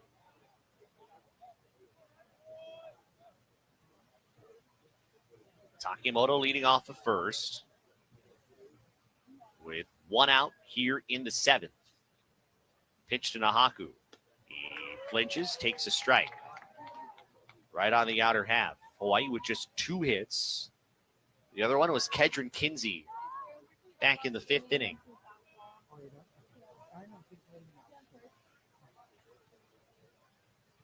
Oh and 1. Brooks' pitch. Swing and a miss. Nahaku late on the breaking ball. It's 0-2.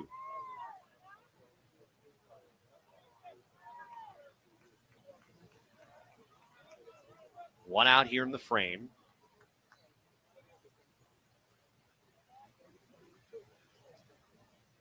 Oh, 2 pitch. Outside. And not really close. 1 ball, 2 strikes. Say hello to Brandon, who once the topic of food came up, he's listening and says, now I'm hungry. Time to get lunch. It's a good time. It's almost noon. 1-2. And Nahaku lines this to center field. Starting in, McCombs, the center fielder. He makes the catch. There's out number 2. And that will bring up Jared Kwan. The Hawaii right fielder, 0 for 2. Grounded out to second his last time up. The last time Hawaii has been shut out in back-to-back games, you have to go back to 2018. Hawaii lost a 2-0 decision to CSUN at home, and then lost a home game to Cal Poly, swing and a miss on a changeup down and away, strike 1. Lost that Cal Poly game 16-0. And Hawaii had a combined 10 hits in those 2 games. That's the last time Hawaii's been shut out in back-to-back games. 0-1. Quant cut on and missed, 0-2. That fastball is not overpowering anybody. It's 86, 87, but it's located well. 0-2.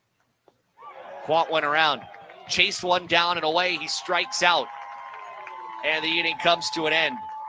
Hawaii offensively is just lifeless right now. No runs on a hit, 1 left. We go to the 7th inning stretch. It's 5-0. UC Irvine leading Hawaii. This is Hawaii Baseball on ESPN Honolulu. Got the cravings for Hawaiian food? Bring home a dinner feast from Young's Fish Market in Kalihi. Young's offers an extensive takeout menu full of local favorites. Get the Lau Lau plate for Dad, Kalua pig plates for the kids, and the beef stew for yourself. From tripe stew to pipi kaula and lomi salmon to poke, phone your order in at 808-841-4885 or visit youngsfishmarket.com. Young's Fish Market, home of the famous Wow Lao Lao. At Dow Electric Supply, we're your local-based company with your needs in mind. We see the light in Hawaii, and rest assured, we are with you all the way. Our sales counter and will call are here to serve Hawaii's electricians, developers, utility companies, businesses, and homeowners. The Dial Lighting Gallery showroom is open by appointment only. Go online to www.dialelectricsupply.com. Open weekdays from 7 to 3. At Dial Electric Supply, we see the light. Aloha, this is Stan Mahilona from Sports Stan. You're listening to University of Hawaii Baseball on ESPN Honolulu. Bottom 7, 5-0 UC Irvine leading Hawaii. Let's go through the rest of the Big West Conference scoreboard. UC Santa Barbara with a 4-0 lead on Cal Poly, bottom of the 5th inning. If all that holds, UC Irvine will be the top team in the Big West Conference by the end of the day. Cal Poly would be at 2 by itself. And watch for UC Santa Barbara climbing back up the ranks. Top 5, Oregon State leading at CSUN 7-4. Cal State Fullerton and Long Beach State tied at 4, bottom 5. UC Davis leading at Cal State Bakersfield 3-2, top 7. And UC San Diego up on UC Riverside 5-1, top 6. First pitch breaking ball bouncing at the dish to Jacob McCombs, ball 1. McCombs 1 for 3, a first inning single for the Anteater center fielder. He swings and misses on a curveball running down and in on him, 1-1.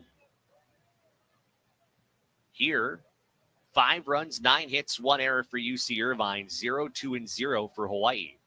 1-1, swing and a miss. With that same breaking ball, but just over the bottom and in the strike zone. It's 1-2. Might see some action here for UC Irvine very soon. 1-2, swing and a miss, struck him out. Curveball down and in, 76. McCombs strikes out for the second time.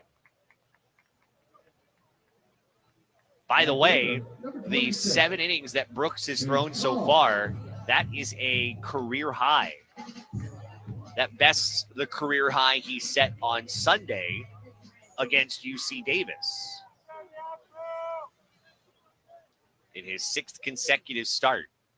First pitch, breaking ball swung on and missed by Call. His 3-run home run got the scoring started in the 3rd inning.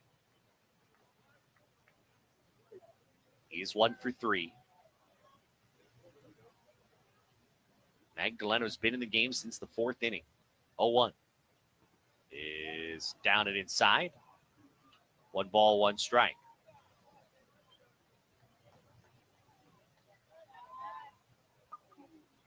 If you're wondering what Brooks has done, 8 strikeouts, no walks. He's thrown 89 pitches through 7. Fastball, big swing and a miss. He was seeing red on that fastball left up, 1-2. Just simple, very few mistakes. I mean, he has hit 2 batters. 1-2 is just a bit high. Fastball at 90, 2 balls and 2 strikes.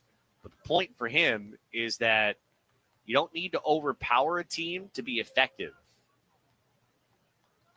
I mean, he's about like 5 pitches ahead, it seems, of Hawaii's hitters. 2-2, swung on and missed. Slider tailing out of the zone, 2 away. Magdaleno's 4th strikeout since coming on in relief. 2 out for Anthony Martinez. 1 for 3, a bloop single to center his last time up. Say hello to Jeff, who is a UC Irvine alum. Says, greetings from Walnut Creek, California. Play-by-play is solid. I always check out Visitors Media. Keep up the good work. As Martinez takes a breaking ball for a strike on the inside corner. Good to have you, Jeff. Thanks for listening in. UC Irvine is a really, really complete team. 0-1. Swing and a miss. Went breaking ball down and in. 0-2. And I think the scary thing about watching UC Irvine this weekend is that offensively, they've been actually really quiet. They averaged 9 runs a game. They've got 5 here, 4 yesterday, 3 Thursday. 0-2, swung on and missed. Strike 3. Magdaleno strikes out the side here in the 7th. 5-0 UCI as we go to the 8th. This is Hawaii Baseball on ESPN Honolulu. Hey fans, it's time. Lex Brody's Tire Company would like to say thank you very much for supporting UH. Wear your favorite UH gear into Lex Brody's and get an extra 5% off tires, brakes, and most other services on top of LexBrodys.com Super Saver coupons. You're the best fans, and Lex Brody's voted #1 in North America is the best choice for brake repairs and to purchase tires. Please visit LexBrodys.com for additional details and to set an online appointment. Lex Brody's Tire Company. You tackle an endless to-do list every day. It may seem like a thankless job, but you know better. It's the little things that matter most. That's why you'll appreciate the enduring value of the Michelin Defender tire. Designed for doers like you, Michelin's long-lasting tire keeps you on the go longer, so you have one less thing to worry about on your next road trip. Stop in today for miles of uncompromised safety and performance. Visit LexBrodys.com for the best tire value on Oahu. Thank you very much. Lex Brody's Tire Company. Rainbow Warrior Baseball on ESPN Honolulu. 5-0 UC Irvine as we go to the 8th inning. It's been a masterclass. Ryder Brooks tonight, a career-high 7 innings. Trevor Hansen, a complete game yesterday, his first, and the first complete game shutout thrown since Michael Frias did it back in 2021 in an NCAA regional against Nevada. Now, UC Irvine's only thrown 2 guys out of the bullpen, and that was Ojeda and their closer Martin, which is kind of like how they try to script it every Friday if they can. And that was successful in their 3-1 win. So Hawaii will go Kinsey, Donahue, and Faldo, 7, 8, and 9 here in the order against Ryder Brooks. And there will be some bullpen activity going, I believe, very soon for UC Irvine. Kinsey has one of Hawaii's 2 hits. That was a line drive back into center field. And he swings, chops the first pitch to the left side, charging the shortstop Yeaman. Throw across to first is in time, 1 away. Very quickly, 1 out. Let's pause 10 seconds for station ID. This is Hawaii Baseball on ESPN Honolulu. ESPN Honolulu is Hawaii's sports leader. KKEA Honolulu, 1420 AM and 92.7 FM. Part of the IO family of companies. Hawaii Baseball presented by Sports Stand Sporting Goods. 1 out, nobody on, and Jordan Donahue looks at a strike on the outer half of the plate, 0-1. Donahue 0 for 2. A strikeout, and he grounded out into a fielder's choice. 0-1, bunt shown. Donahue can't put it down. 0-2. Donahue in this series, 0 for 10. Still trying to battle through that hand injury he suffered on opening night. 0-2, swing and a miss, struck out. 2 away. And Hunter Faldo will step in. 5-0 UCI. Here in the top of the 8th. Faldo grounded out to third. Back in the 6th inning in his first at bat. Came in, he'd pinch hit for Connor Palmera, who had gone 0 for 1. There's the first pitch strike, 0-1 to Faldo right in the inner half. I think one thing is very clear. The inability for anybody to win the job behind the plate is going to be very glaring going into 2026. Bunt shown, bat pulled back, and that offering is down and away. 1 ball, 1 strike, and maybe one of those very, very immediate needs looking ahead. 1-1. Faldo, bouncer, right side, knocked down by Castanola. The first baseman picks it up, runs over to base, gets the out, and ends the inning. 3 unassisted. A 1-2-3 8th will go to the last of the 8th. 5-0 UC Irvine leading Hawaii. This is Hawaii Baseball on ESPN Honolulu. Building a winning program requires vision, careful planning, and expert execution. Since 1994, Ushijima Architects has provided the highest quality professional planning and design services for various projects throughout our state. Our highly experienced team provides the full spectrum of services, from feasibility studies and master plans to complete architectural design work. Call us today at 808-946-9544. Ushijima Architects is a proud sponsor of University of Hawaii Baseball. Abbey Carpet and Floor, voted Hawaii's best carpet and flooring company. Stop by Abbey's showroom on Nimitz Highway and see the amazing 7MTC flooring. This revolutionary product is made out of melamine. It's resistant to fading, stains, and even pet scratches. Come by and see the Scratch Test Challenge. 7MTC, available now at Abbey Carpet and Floor. Abbey Carpet and Floor, where Hawaii goes for flooring. Contractor's license number C19140. Rainbow Warrior Baseball on ESPN Honolulu. 5-0 UC Irvine as we go to the bottom of the 8th. Isaiah Magdaleno is back out there. He has just eaten up innings since coming in relief. 3 2/3, a run, 3 hits, 6 strikeouts, 2 walks. He came in for Cooper Walls in the 4th after Walls had given up a home run and got an out. Magdaleno since then, 57 pitches, 37 for strikes, 6 Ks, 2 walks. And I know there is action in the Hawaii bullpen. That's play for the Andy, pitcher. But I do wonder if Hawaii's just content with letting Magdaleno here get through the 8th. That I believe is Ethan Thomas, who is loosening for Hawaii. Blake Penso, who has homered in this game. A solo homer off of Walls in the 4th. Steps in against Magdaleno, whose first pitch is laced back to the screen foul. Don't forget, coming up a little bit later on today, you've got men's volleyball at UC Santa Barbara. Hawaii winning in 4 last night. Next pitch, check swing, it's down and in. Changeup misses, 1-1. See if Hawaii can end the regular season with a win before heading back for the Big West tournament. 1-1. That bounces at the plate. 2 balls and a strike.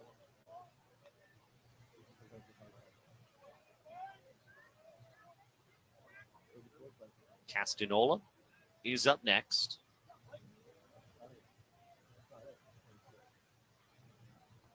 The 2-1. Check swing. Did he go? No, he did not. On a breaking ball that was right near home plate again. Rob McKinley says he did not turn. And the count is now 3-1.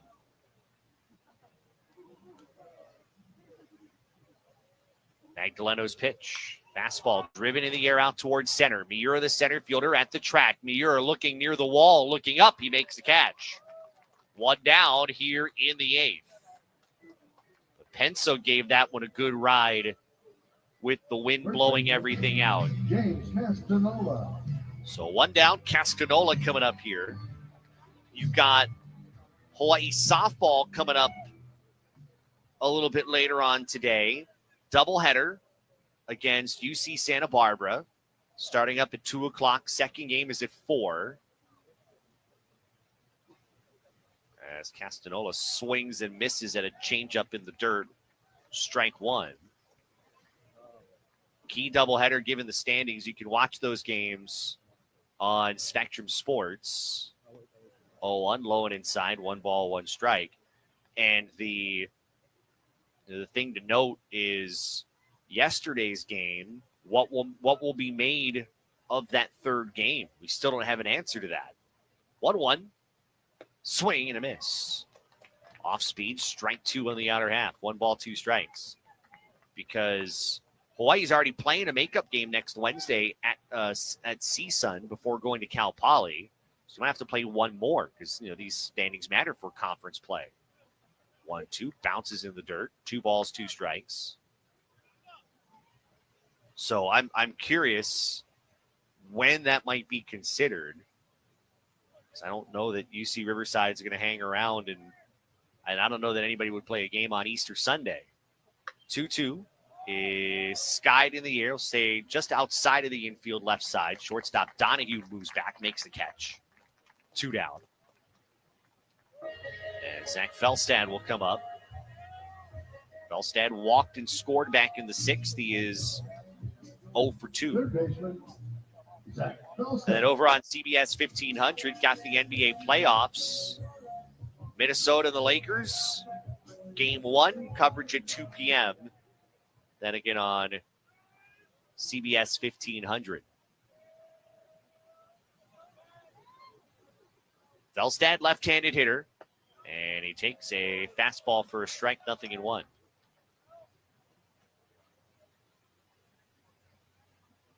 One thing you can say about these last few games, do not put this on Hawaii pitching. Fastball high, 1-1. Hawaii pitching, I think, has given everything it possibly has. The one bummer was Liam O'Brien last weekend, but Hawaii pitching's been very good. 1-1. That's hit foul back to the right side, 1-2.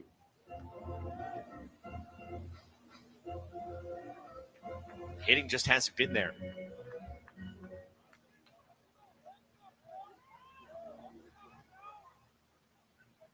One and two. Magdaleno, hands below the belt. His pitch is high. 2-2. There are a couple of guys right now loosening for UC Irvine in the bullpen. I wonder if that means we've seen the end of Ryder Brooks. 2-2. That hits Velstad on the outside of his. No, they're going to say he's out. He got hit, but I'm wondering if he kind of leaned into that. And that's why the home plate umpire says he's out. So Velstad retired, inning over. We'll go to the 9th.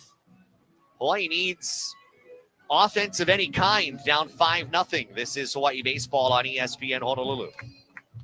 The Hawaii Wall and Ceiling Industry Association is looking for skilled drywall installers, finishers, and cement plasterers. Whether you're a journeyman or an apprentice, we offer great opportunities for career growth in Hawaii's thriving construction industry. You'll enjoy benefits like health insurance, paid vacation, and a retirement plan.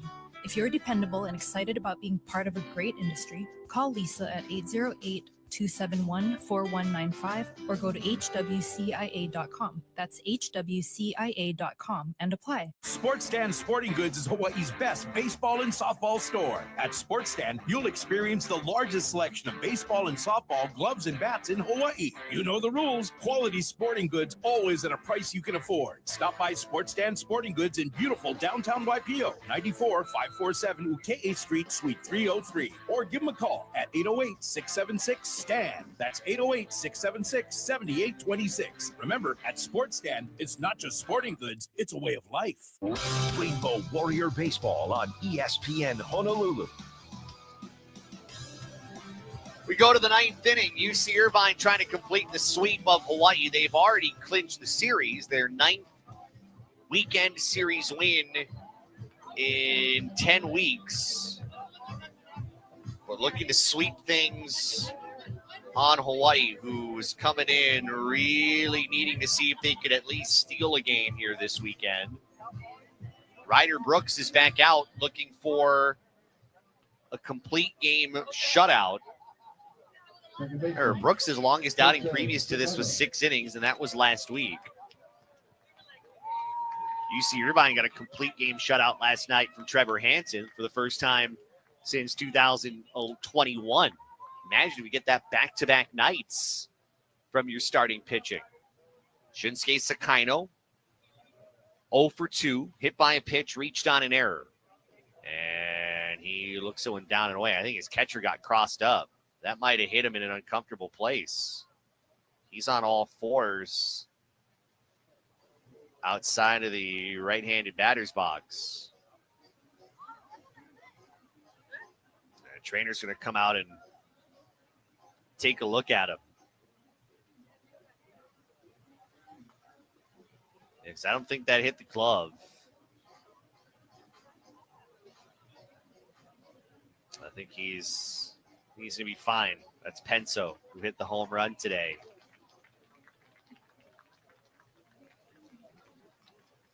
Trainer says, all right, you're good. Pat you on the back. Get back in there. 1-0 to Sakaino. Brooks' pitch. Sakino softly hit left side. Takes a weird hop off the grass. Third baseman Felstad still adjusts, recovers, throws to first, gets the out. One away. I mean, that was kind of twisting toward the foul line and just hit something in the grass and took a very slight turn the opposite way. But Felstad stayed with it. I mean, that's the home field advantage, records the out. One down for Ben Ziegler-Namoa. Struck out twice, has been hit by a pitch. This has been a very cold series for him. He is 0 for 10 with the hit by pitch this weekend. He swings at the first pitch, skies it in the air, down the left field line. Carney moving over near the bullpen. Carney makes the catch deep down the left field line in foul territory. There's out number 2. And Ryder Brooks is 1 out away from a complete game shutout. And Matthew Miura will step up to face him. I'll say the stat again from what we said a little while ago. Hawaii has not been shut out in back-to-back games since April 29th and May 4th of 2018. Miura 0 for 3. Takes the first pitch down low, 1-0. Brooks' pitch count just hit 100.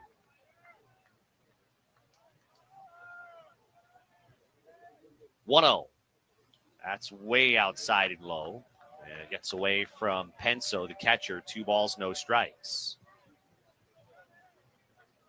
It's almost kind of fitting. Hawaii's bats did not arrive on this road trip on time. Hawaii, remember, started the road trip against Santa Clara with Santa Clara's bats. 2-0 away, 3 balls, no strikes. The bats arrived sometime around like the 3rd inning, I think. It arrived in the first after bat checks. I think they started it, using them in the 3rd inning of that Santa Clara game. 3-0, high and away, ball 4, Miura walks. Hawaii has stranded 3 runners on base all game. They're looking over, they're checking on the bullpen to see if there's anybody that's ready there. As here's Itsuki Takimoto.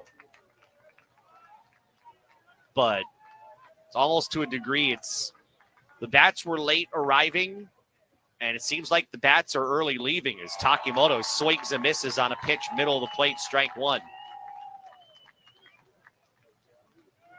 And there will certainly be a lot of things that need to be answered after this long road trip. 0-1, runner from first goes, pitches down and away. They were going to give Miura a second anyway. He's really an inconsequential runner there. It's 1-1.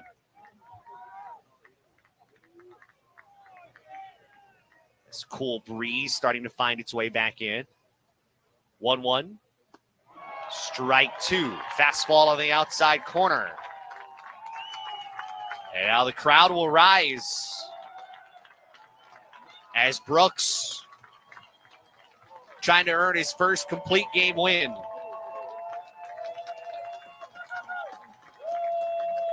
One-two pitch. Here it is.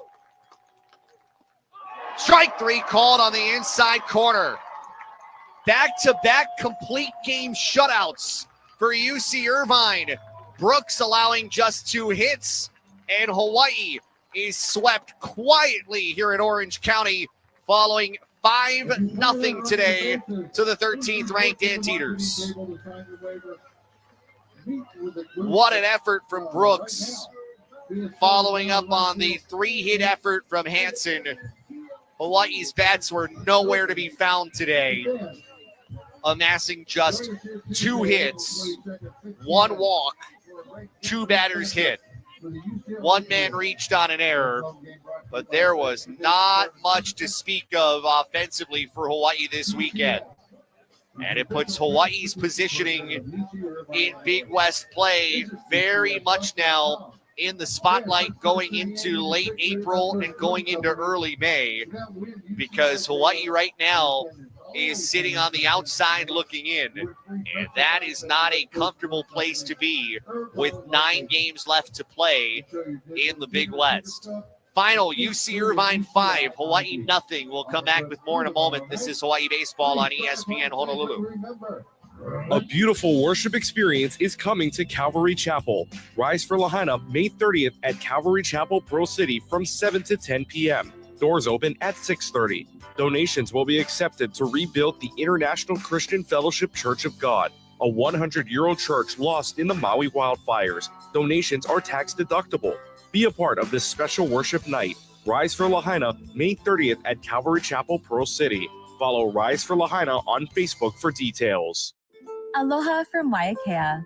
As a proud corporate sponsor of University of Hawaii Athletics, we're committed to keeping our athletes and fans hydrated with delicious volcanic water straight from the Big Island. Our water originates atop the Mauna Loa volcano as rain and snow melt, filtering through thousands of feet of porous volcanic rock and re-emerging at the surface as refreshingly crisp, naturally alkaline water. Learn more at waiakea.com and find us at most stores across the islands. Live aloha, drink Waiakea. Get your whole crew together because Share a Coke is back. That's right, Share a Coke is back. Find all your friends' names and nicknames on limited edition Coca-Cola products and grab one for everyone in your squad. Joshua, Taylor, Kainoa, Mahialani, Matthew, Madison, Kaimana, Kanani, Dylan, Alyssa, Kanoa. These collectible cans and bottles won't last forever, so don't miss your chance. Get your whole crew together today. Share. Share. Share. Share a Coke. Coach Timmy Chang of the UH Football Ohana extend a huge mahalo to everyone for making the 31st annual Ed Wong Nakoa Brotherhood Grinds Golf Tournament one for the record books. The golf outing featured a record 76 teams. Thanks to presenting sponsor Allied Universal, course sponsors Hawaii Pacific Health and Kai Hawaii, and the many corporate donors, players, restaurants, and volunteers who helped raise needed funds for Rainbow Warrior Football. Go Bows! Rainbow Warrior Baseball on ESPN Honolulu. UC Irvine 5, Hawaii nothing. A sweep for the Anteaters and a very, very long plane ride home for Hawaii going into Easter Sunday with a lot to look back on. And not a lot of time to think back on it because Hawaii gets back to play on Tuesday against Chaminade, and these Tuesday games have not necessarily been the easiest for Hawaii here as of late. So you want to figure things out, and you want to figure things out fairly quickly as we go through the final numbers. They are brought to you by Abbey Carpet and Floor. Experience the Abbey difference. 5 runs, 9 hits, 1 error for UC Irvine. No runs, 2 hits, no errors for Hawaii. Winning pitcher was Ryder Brooks. What an effort for him. We will call him the player that shined the brightest today, brought to you by IBEW Local 1186, lighting your path to the future. Both starting pitchers the last couple of days have gotten the award, and Brooks, why not? 10 strikeouts to a walk. No runs on 2 hits in his 9 innings. 107 pitches, his first complete game, and his first complete game shutout. Which would get it done for him. The loss to Cooper Walls, who I thought pitched fine, but unfortunately gave up 2 home runs, and those runs would be the difference. A 3-run home run to Chase Call and a solo home run to Blake Penso. 4 runs, 6 hits, 3 strikeouts, no walks for Walls. Give Isaiah Magdaleno credit. He finished the rest of the way, 4 2/3, a run on 3 hits, 7 strikeouts and 2 walks. Offensively, Frankie Carney, 3 hits for UC Irvine with an RBI, 3 RBI for Chase Call, an RBI for Blake Penso. Hawaii's only hits, 2 of them, Takimoto and Kinsey. That's it. Time of the game, 2 hours, 13 minutes. Attendance 1,089. They put down here on the weather line, Molbetta Dakine. Okay. 5-0 your final. Highlights when we come back. This is Hawaii Baseball on ESPN Honolulu.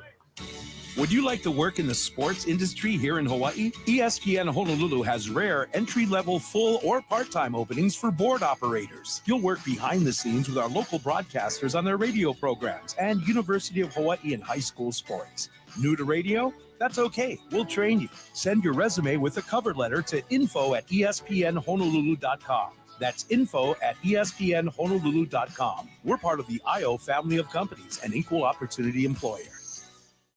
This Easter, hop into something delicious at Pearl at Kalawao. Their newly renovated space sets the scene for a buffet that's beyond exceptional. Carved prime rib, baked ham with pineapple raisin glaze, snow crab legs, a made-to-order omelet station, and 11 mouth-watering desserts and pastries. Cakey under 3, eat free. This brunch sells out fast, so call 808-487-2460 to reserve your spot or visit pearlatkalawao.com for details.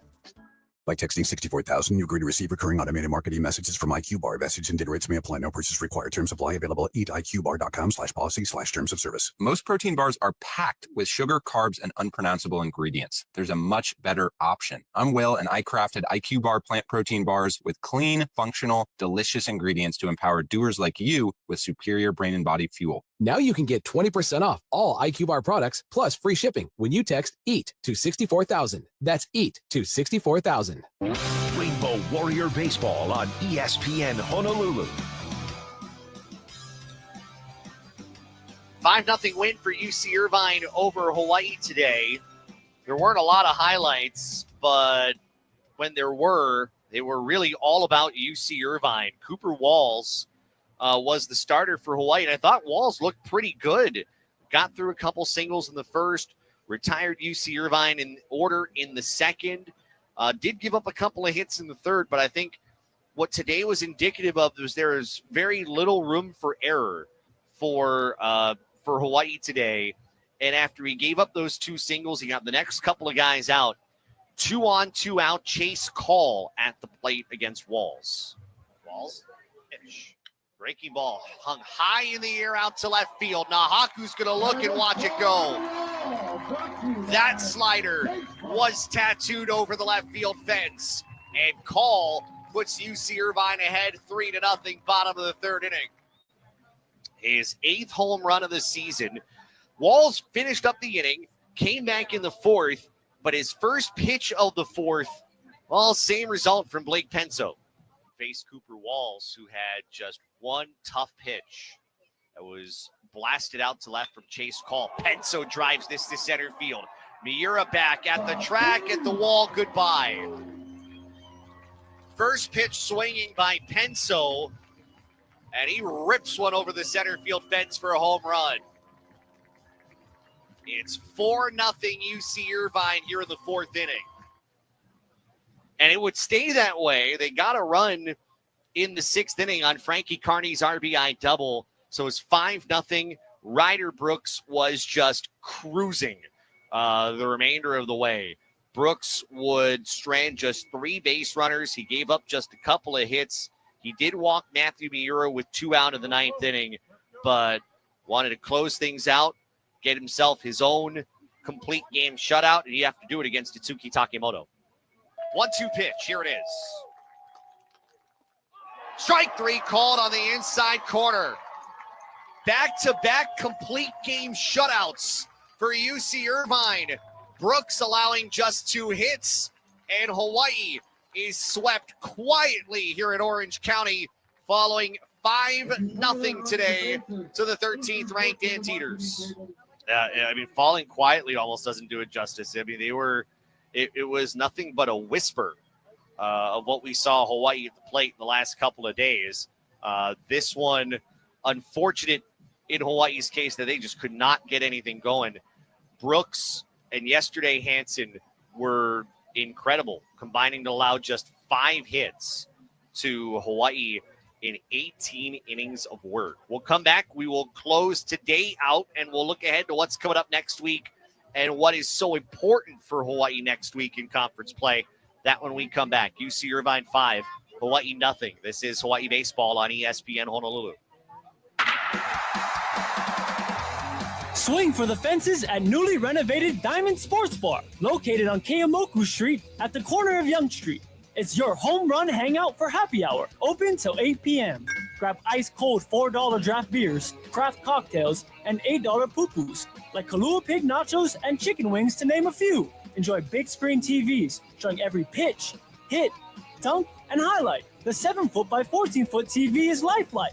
We got darts, tables, and lounge seating as well. And listen up, ESPN Honolulu will broadcast live from 3 to 6 p.m. at the Diamond. this Wednesday, April 23rd, and then University of Hawaii baseball coach Rich Hill will join us for extra innings starting at 6 p.m. See you this Wednesday, April 23rd from 3 to 7 p.m. at Diamond Sports Bar and Lounge, where fans celebrate like champions.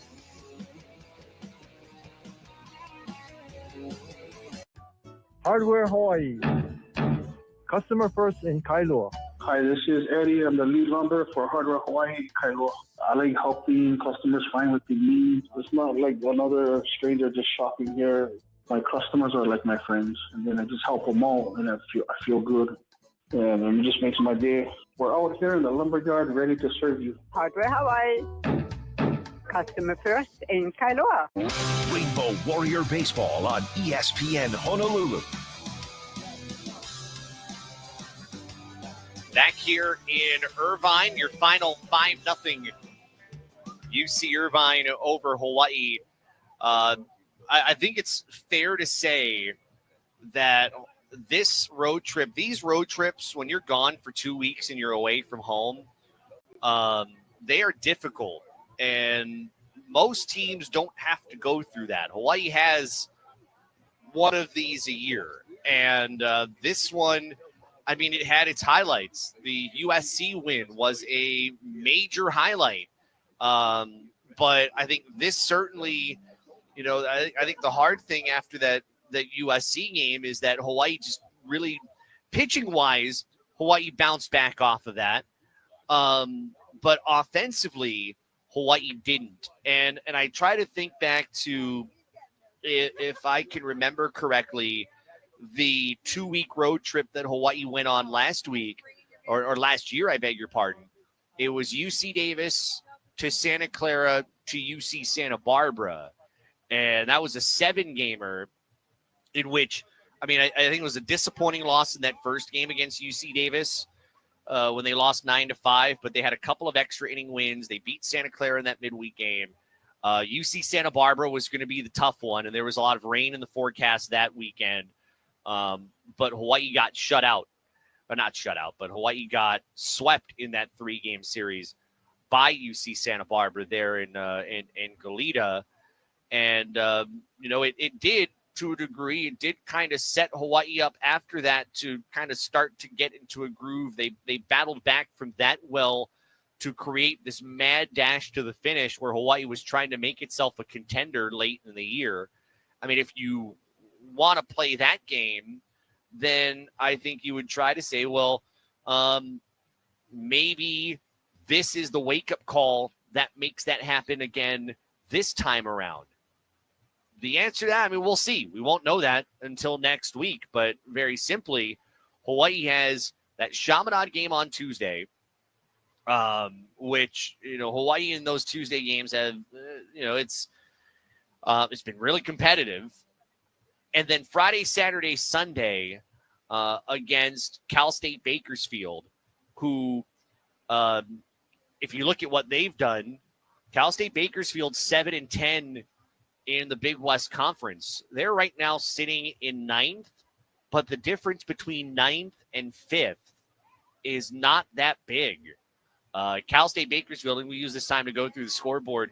Cal State Bakersfield is losing at home against UC Davis, 5-2 of the score there, as it's in the top half of the 8th inning. So they may drop a notch here. Watch for UC Davis as well, by the way. If they win, they get to 8-10, and they're hanging around with 12 games to go. Rest of the schedule, UC Santa Barbara has one hit Cal Poly as they're in the bottom of the 8th. It's a 4-0 Gaucho lead on Cal Poly. So all this holds. UC Irvine by itself at first, Cal Poly by itself at second, and then Cal State Fullerton, UC Santa Barbara, and then I think it would be UC San Diego. And then here's the other thing worth noting. You watch for Long Beach State. Long Beach State is losing at Cal State Fullerton 5-4. But let's say Long Beach State comes back to win. They get in a tie with Hawaii at 10-11. Long Beach State did win the series over Hawaii in Honolulu. That would be the tiebreaker. So that's a noteworthy score to watch. But right now, Cal State Fullerton leading, and that's 5-4. Titans right now the third best team in the Big West. Number 6, Oregon State leading at CSUN 13-4 is the score there. And you have to pay attention to what UC San Diego is doing. Right now, they are the number 5 in the Big West standings and winning at UC Riverside 6-4 in the bottom of the 7th inning. So we'll talk to you again on Tuesday for Hawaii and Chaminade right here. Our broadcast time, Scott and I, at 6:02 with the Rainbow Warrior Countdown. And then Friday, Hawaii against Cal State Bakersfield. That's going to be on CBS 1500 with men's volleyball in the Big West tournament at, as far as we know, 7 o'clock. So we'll be on CBS 1500 on Friday for Rainbow Warrior Baseball against the Roadrunners. It's been great these 2 weeks. I've gotten see a lot of good things, some good wins, some tough losses. But it's been great to have everybody along the way, including our studio producer, Keegan Ota. Thanks to the great crew here at UC Irvine. Incredibly hospitable, great folks. This is our last time seeing UC Irvine as a member of the Big West Conference because in 2027, Hawaii will be in the Mountain West. So this is our Big West farewell to Cicerone Field at Anteater Ballpark. For our great crew, I'm Josh Pacheco, your final UC Irvine 5 and Hawaii nothing. Coming up next, it is prime time. And, of course, men's volleyball today at 3:45 against UC Santa Barbara. Have a good rest of your weekend. Enjoy your Easter. We'll talk to you Tuesday for Hawaii baseball from Les Murakami Stadium. Rainbow Warrior Baseball, presented by Sports Stand Sporting Goods on ESPN Honolulu, has been brought to you by Hawaii Pacific Health, Hawaiian Financial Federal Credit Union, IBEW Local 1186, the Hawaii Wall and Ceiling Association, Motogen Medical, Roto-Rooter Plumbing and Water Cleanup, Ushijima Architects, Young's Fish Market, HGEA, Lex Brody's Tire Company, Napa Auto Parts, Waiakea Water, Castle Resorts and Hotels, Dial Electric Supply, Abbey Carpet and Floor, Hardware Hawaii, Hawaii USA Federal Credit Union, H-Camp, Spectrum, and the Hawaii Building and Construction Trades Council. The preceding has been an exclusive presentation of ESPN Honolulu, your home for University of Hawaii sports. This has been a live presentation of ESPN Honolulu. We now return to your regular programming. That prop bet out there, would have loved to put some money on that. Yeah, this looked like old Bucks. This looked like pre-championship Bucks, where it's a Giannis ball and nobody else. And Dame Lillard cannot get back fast enough for this team. And you can tell he's itching. He was out there on the sidelines talking his trash. He cannot wait to get out there. He wants a piece.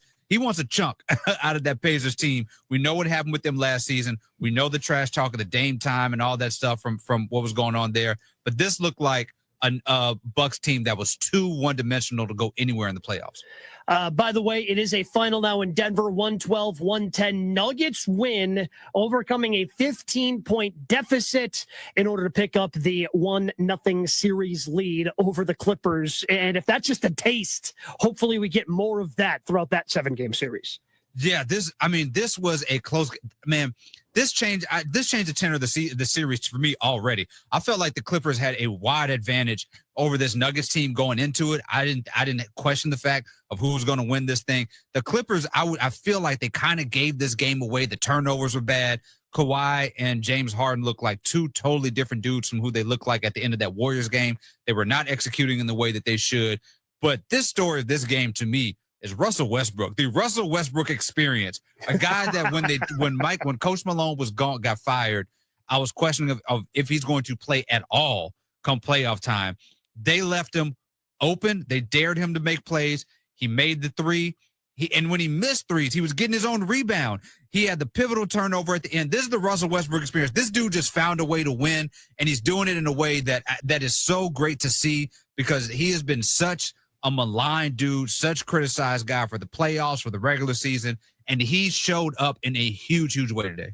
Yeah, the turnover he forced, teams just struggling to inbound the ball in late game situations right now in the NBA. He was able to undercut a pass, just get enough of it where then it deflects off of James Harden out of bounds, causing the turnover and essentially sealing that game for the Nuggets as they go on to win today 112-110 over the Clippers. But going back to Bucks Pacers, you mentioned Damian Lillard did not play today. Kind of an incredible work back and comeback as he's only missed 3 weeks after having deep vein thrombosis, which is a blood clot in his calf. Shams Charania on NBA Countdown earlier today, well, he said that Dame's expected back either game 2 or 3 for the Bucks. Bucks star Damian Lillard is expected to make his return in game 2 in Indianapolis on Tuesday or game 3 against the Indiana Pacers at home in Milwaukee on Friday, sources tell me. And he's been doing full contact workouts since Thursday when he was cleared from that blood clot. Now it's just about ramping up, conditioning, gaining basketball stamina. He's been out for over a month since he was diagnosed, and doctors really told the Bucks that this recovery was unprecedented. This had never been seen before. Because when you think about other people, David, who have had blood clots in the NBA, I mean, you think about Wemby earlier this year. Yeah. Immediately, shut down for the season. Not even to get discussed. He shut down for the season. So for Damian Lillard to be able to come back and play at all for the Bucks, much less this quickly, is huge for the Bucks. And when they say game 2 or 3, when I initially heard that from Shams, my thought was, all right, if the Bucks win game 1, he's coming back in game 3. Mm-hmm. They lose game 1. I'm guessing it's going to be game 2. And I'm guessing it's going to be game 2. You mentioned it. He was jawing back and forth with Tyrese Halliburton late in that game from the sideline. I'm guessing Damian Lillard's going to be in uniform when this series resumes on Tuesday. Yeah, you know what Sham said that was really interesting is that the Bucks treated Dame for the blood clot before he got the actual diagnosis. He was on blood thinners a couple weeks ahead of time, which has exacerbated this process. I up until he said this morning, I didn't think we were seeing Dame at all in this series. I'm still really surprised that he's making it here. But the question here, though, is that what kind of this Pacers team is a fast-paced team. They move up and down the court. It's a lot of transition. They're going to be hunting Dame on defense. I know what he can bring offensively. You got to worry about what that ramp up looks like for Dame. Because I'm thinking about, I know you know this very well. When Giannis was out against the Heat a couple years ago, he came back. He was not the same in game 4 or game 5, and they couldn't overcome Jimmy Butler. It's about what kind of Dame you're going to get when he comes back. Yeah, and how much he's going to play, how much he's able to play, how much is he going to play. But the Bucks certainly need help on offense. And Doc Rivers, their head coach, after the game said the Bucks need to find a way to play better on offense moving forward in this series. We know what to do. I'm not trying to cut you off, but we know what is good offense on our team, and we know what's not, and we didn't do it today. And that's on us. That's on me. That's on everybody. It's hard to score when you don't touch the ball.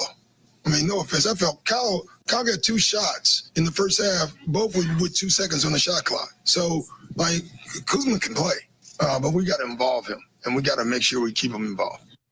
I mean, he had 5 shots in the game. Taurean Prince, who's also a starter, 1 shot. And they went 0 for 6 combined, and both of those starters had 0 points for the Bucks. And honestly, Doc Rivers has talked about this, and I think this is true for any team that plays the Pacers. The better defense starts with better offense, because if you're playing good offense, it's hard for the Pacers to get going in transition when they got to take the ball out of the net and inbound it versus grabbing the ball and then just sprinting down the floor and causing havoc with their athleticism. Yeah, that's been one of the big differences this season between these two teams. The Pacers have gotten out in transition and fast break points against this Bucks team, and pretty much they've dominated them every time they played in that position. Even though, yes, the Bucks have won 3 out of the 4 games, the Pacers have been able to get out and run against this Bucks team, and it's very easy to do so when you are getting rebounds, especially if Giannis is the one shooting it. He's not getting those rebounds and putting it back. You're getting rebounds, and you're racing up and down the court. The Bucks have to figure out some semblance of an offense. I haven't seen their offense look this bad in a really long time. No, because they won their last 8 games of the regular season. They had been playing well, even without Damian Lillard heading into the postseason. Giannis had 20 assists a couple weeks ago, right? He had a 20 assist triple-double. Yeah. He was throwing it all over. I mean, granted, that was against the ghost of the 76ers roster or whatever was left of it, but still, 20 assists in an NBA game is 20 assists in an NBA game. And maybe Doc Rivers switches some things up. He talked about the bench unit providing a surge offensively for the Bucks this afternoon. I really thought the second unit came on the floor, the entire second unit. And I thought that's what got us moving the ball again, and then the starters came back in and they saw how we were playing and they joined in. There's some really good things to take from this game. There's some things that we have to make adjustments to. And then there's just things we just can't do that we know better. And so it's probably all 3 buckets for us. The problem for the Bucks as well is they did a good job defensively against Tyrese Halliburton. He still had 12 assists, but he was 3 of 13 from the field, 0 of 7 from 3. I don't anticipate that continuing as the series moves on. That's the question. That's a huge problem for them is they got a bad Tyrese Halliburton, and this game was not even in question. Pretty much, 16 minutes into the game, this felt like this thing was over, and the Bucks never really made it close. They got out executed pretty much at every stage of the game. The only bright side was Giannis, but that's always going to be the bright side. We've seen the Bucks lose series and lose games with Giannis being their bright side. They got to find something else. And yes, Dame is coming back, but he is not going to single-handedly save you after being out for all these weeks. No, you have to get more pretty much out of everybody other than Giannis. Giannis is going to be the best player in the series. And more often than not in the NBA, that's the team with the better player is going to come away victorious in that series, but you need more out of basically everybody. Because again, Giannis was good tonight, 36 points, 12 rebounds, 14 of 23. He played a very efficient game. You just need more out of literally everybody else in order to give yourself an opportunity going forward in the series. That one will resume on Tuesday. I don't know why we waited this long, but David and I have been waiting to talk about this. It's night 1 of WrestleMania, folks. There we go. Could have been the whole first hour, to be honest. WrestleMania. It might be all of the second hour. Who can say for sure? We're going to give you our predictions for night 1 of Mania. Coming up next, it's primetime, ESPN Radio, and the ESPN app. I'm the most guaranteed person you could take. The 2025 NFL Draft. Is he a lockdown corner? Is he an elite receiving entity? Round 1 begins Thursday. This is just a dream come true. On ESPN Radio, ESPN, and on ABC. Presented by ZipRecruiter, GNC, and American Family Insurance. Evan, Canty, and Michelle are unsportsmanlike. When it comes to the Philadelphia Eagles, what becomes clear is that this team ain't going nowhere. The Philadelphia Eagles are a juggernaut, and they have a legitimate chance to go back-to-back. And a big reason why is because nobody looks at the Dallas Cowboys as a threat in the NFC East. Nobody looks at the Dallas Cowboys as a threat in the NFC as a whole. Unsportsmanlike. Weekday morning starting at 6 Eastern on ESPN Radio and on ESPN2. Sunday Night Baseball on ESPN Radio. It's an interleague showdown in Houston. Unbelievable! Fernando Tatis Jr. Fernando Tatis Jr. and the red-hot San Diego Padres go head-to-head against Jose Altuve and the Astros. Jose Altuve the opposite way. The Padres at the Astros on Sunday Night Baseball. Coverage begins at 6 Eastern with first pitch at 7 Eastern on ESPN Radio and on ESPN. The Stanley Cup playoffs. Man, your nerves might be shot, and you might be screaming your lungs out, and you might be clinging to hope, and it might be tarps off time, and the guy next to you might be your new best friend, and you might be dreaming about the cup, and you might be completely lost for words, but that's what it's all about. That's hockey. The Stanley Cup playoffs begin Sunday on ESPN. Amber and Ian. Paul Skeet, Pittsburgh Pirates pitcher, joining us. You started your career at the Air Force Academy. I've been in a jet. I don't know if there's anything better than that. Were there barrel rolls involved? That was the most unbelievable part of it. You put pressure into the stick for about a second and a half. It's that quick. You do a full 360. If Tom Cruise comes out with Top Gun 3 and says, hey, you want a cameo? What do you got? No brainer. I hope he's a baseball fan. I hope he knows who I am. Amber and Ian. Weeknights at 7 Eastern on ESPN Radio. The NFL Draft on ESPN, live from the legendary Lombardi Avenue in Green Bay. To all of these men, I want to say that football is not just a game, but a way of life. whose lifelong dream of making it to the league Each man must make a personal commitment to excellence and to victory. will be fulfilled on this iconic stage at Lambeau. The 2025 NFL Draft begins Thursday at 8 p.m. Eastern on ESPN, ABC, and NFL Network. This is Freddie and Harry. It seems that a good amount of people don't want to see a final involving the two best teams in the regular season. You got the Oklahoma City Thunder on one side and the Cleveland Cavaliers on the other side. How many times we heard from plenty of people out there, we want something new. Well, ta-da, you would have that. Well, if you do see that as an NBA final, it won't be bad. As a matter of fact, it would be great if you would just give it a chance. Check out more from Freddie and Harry weekdays at 3 Eastern on ESPN Radio and the ESPN app.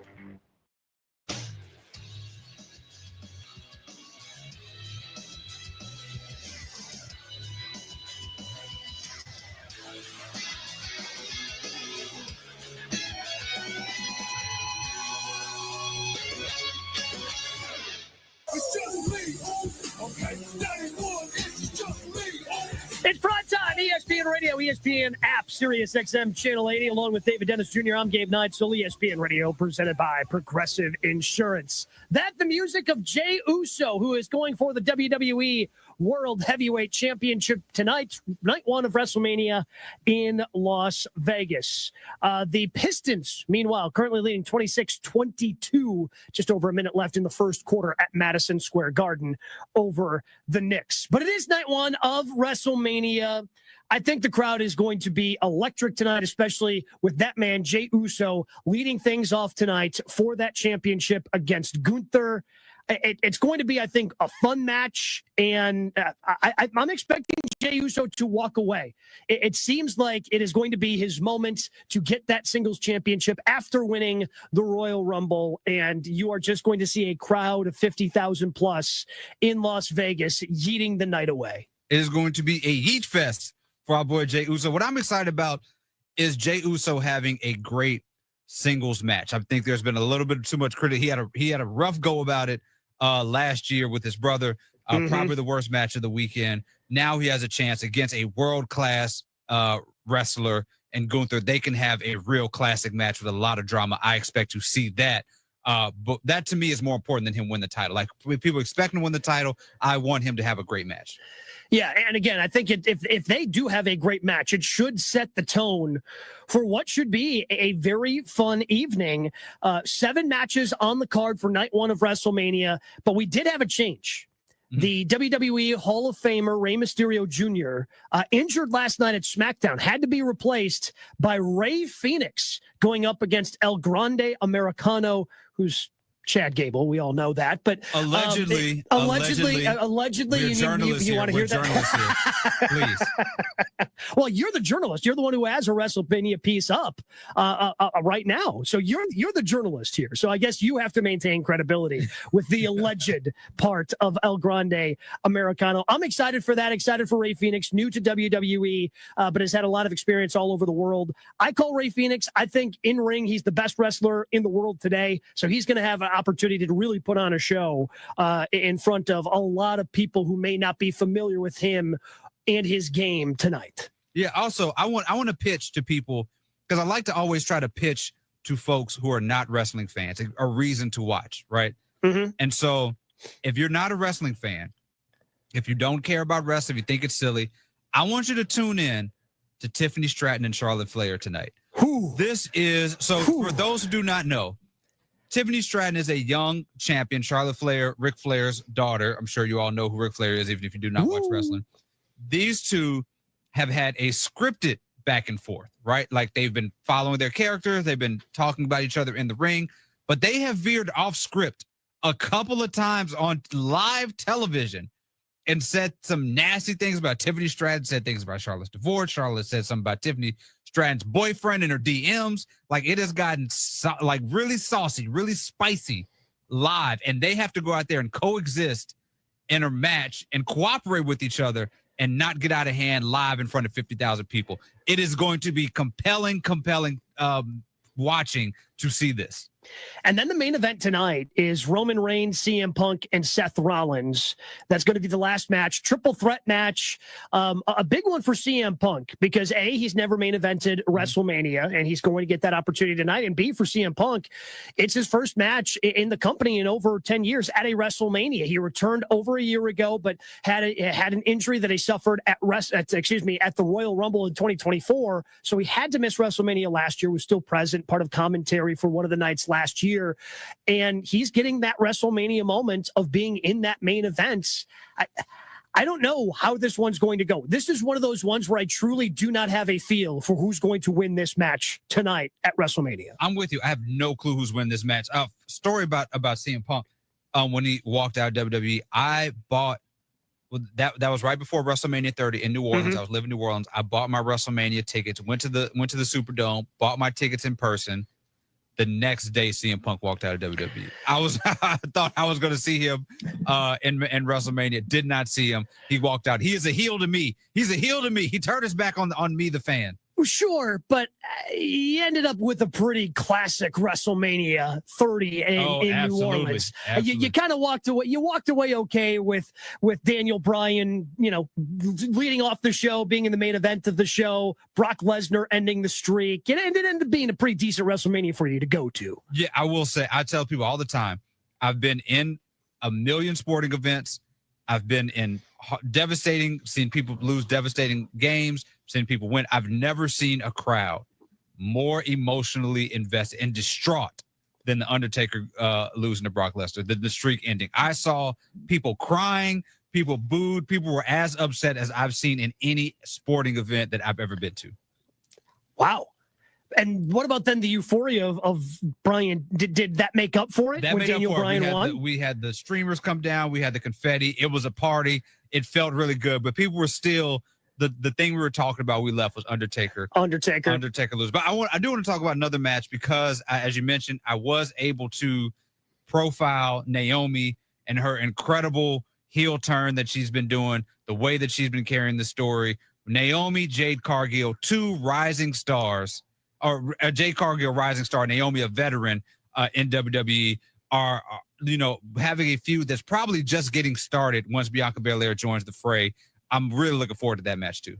Yeah, I think it's going to be a lot of fun. And that's another one where I could see Naomi winning to kind of continue the feud with Jade Cargill, wins in some sort of underhanded tactic and ends up coming out on top. So that feud can continue beyond WrestleMania. So that is one that certainly has a lot of intrigue. And what's really cool about that is very rarely do women have the opportunity at WrestleMania to have a match that's just storyline based versus a championship on the line. And that's exactly what that one is. And I think that's why it's also going to be a special moment for the two of them in ring tonight.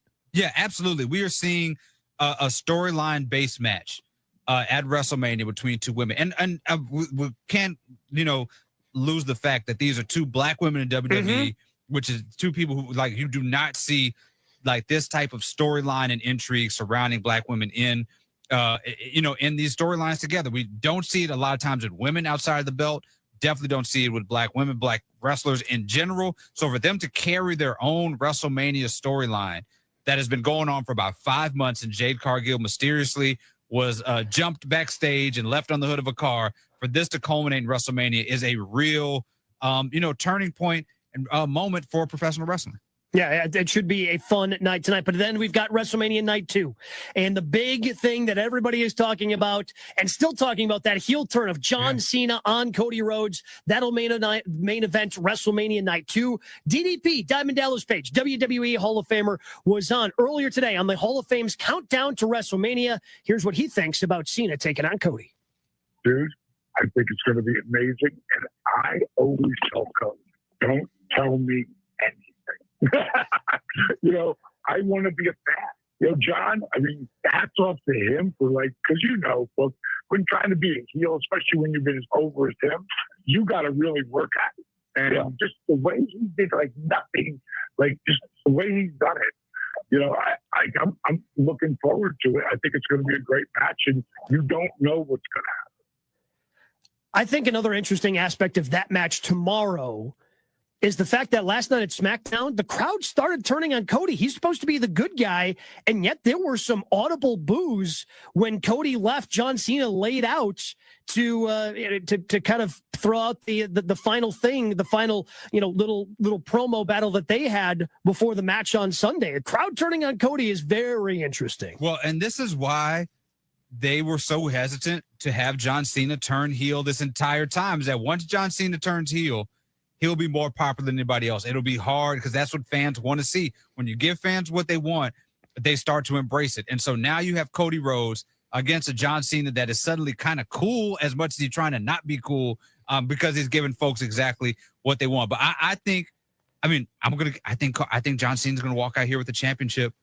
And I think we're getting a reign of terror from John Cena. I could not agree more, and that would be a record-setting reign for John Cena. His 17th championship would break the tie that he has for most championships all time in WWE history, a tie that he has with the great Ric Flair. Primetime presented by Progressive Insurance. Progressive Commercial Insurance can protect your small business with over 30 coverage options, an easy-to-use mobile app, personalized discounts, and more. Get a quote in as little as 7 minutes at progressivecommercial.com. Discounts and coverage selections not available in all states or situations. So WrestleMania, that's about ready to start. We'll update you on things happening at WrestleMania. NBA playoffs in action right now, but the Clippers and Nuggets, they had an epic showdown down the stretch. We'll tell you about that coming up next here on Primetime, ESPN Radio and the ESPN app.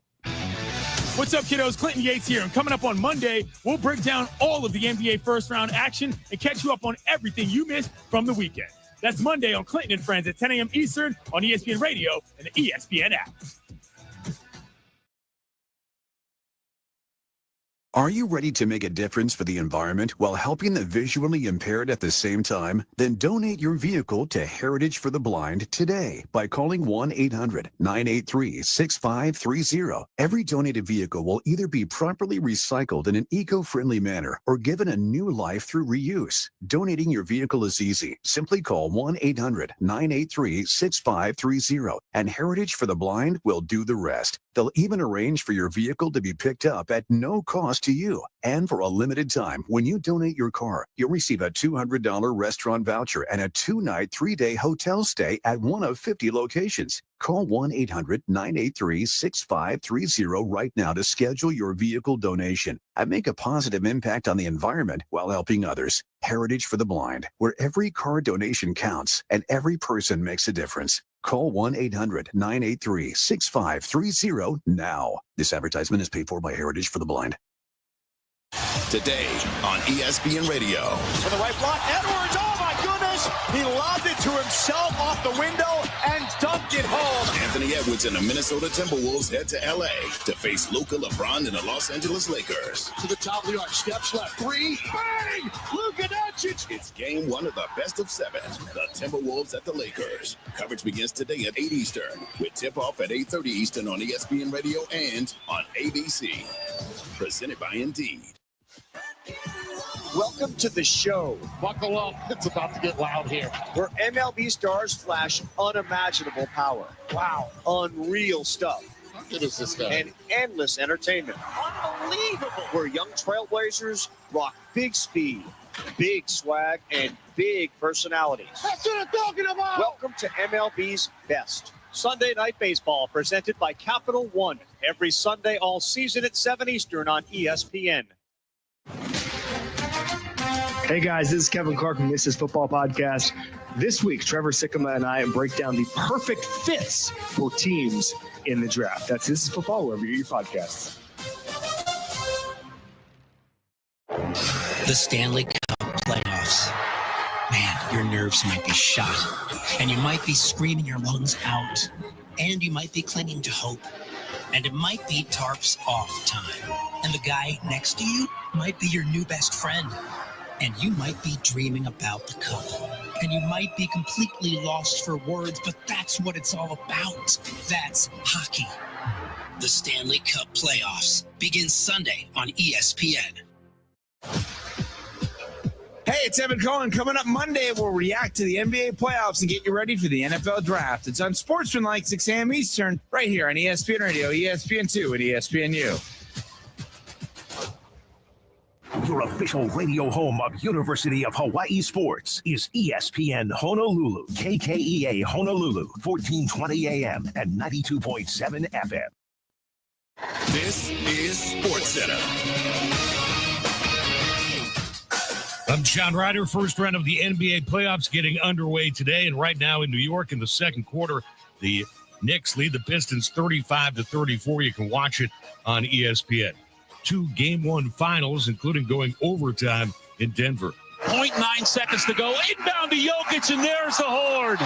The Nuggets battle back from 15 down and take game number 1 of round 1. Final today from Denver. Nuggets 112, Clippers 110. The final call on the Altitude Radio Network. There you have it, as the Nuggets get the 2-point win in overtime. Nikola Jokic with 29 points, 9 rebounds, 12 assists. James Harden had 32 points and 11 assists. LA with a costly turnover late in overtime. The Pacers have no problem with the Bucks, 117-98.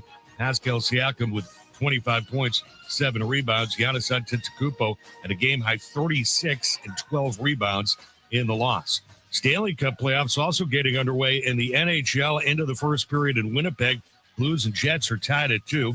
The Rangers have fired head coach Peter Laviolette after 2 seasons. In New York missing the playoffs. Anaheim letting go head coach Greg Cronin after 2 seasons. After 3 rounds of the Heritage at Hilton Head, Siwoo Kim has the lead at 15 under. Justin Thomas and Andrew Novak are 1 shot back. Baseball, they're in the 9th in Tampa. The Yankees going for a 6th straight. Lead the Rays 7-4. Red Sox and White Sox tied at 3 in the 10th at Fenway.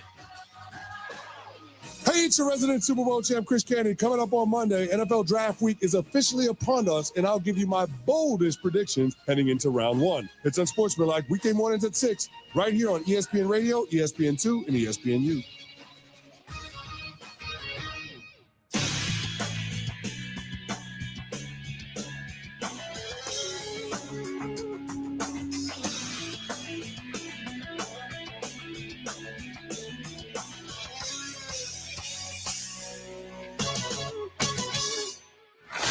This is Prime Time on ESPN Radio and on the ESPN app. 0.9 seconds to go. Inbound to Jokic, and there's the horn. The Nuggets battle back from 15 down and take game number 1 of round 1. Final today from Denver. Nuggets 112, Clippers 110. Epic comeback, as heard on the Altitude Radio Network.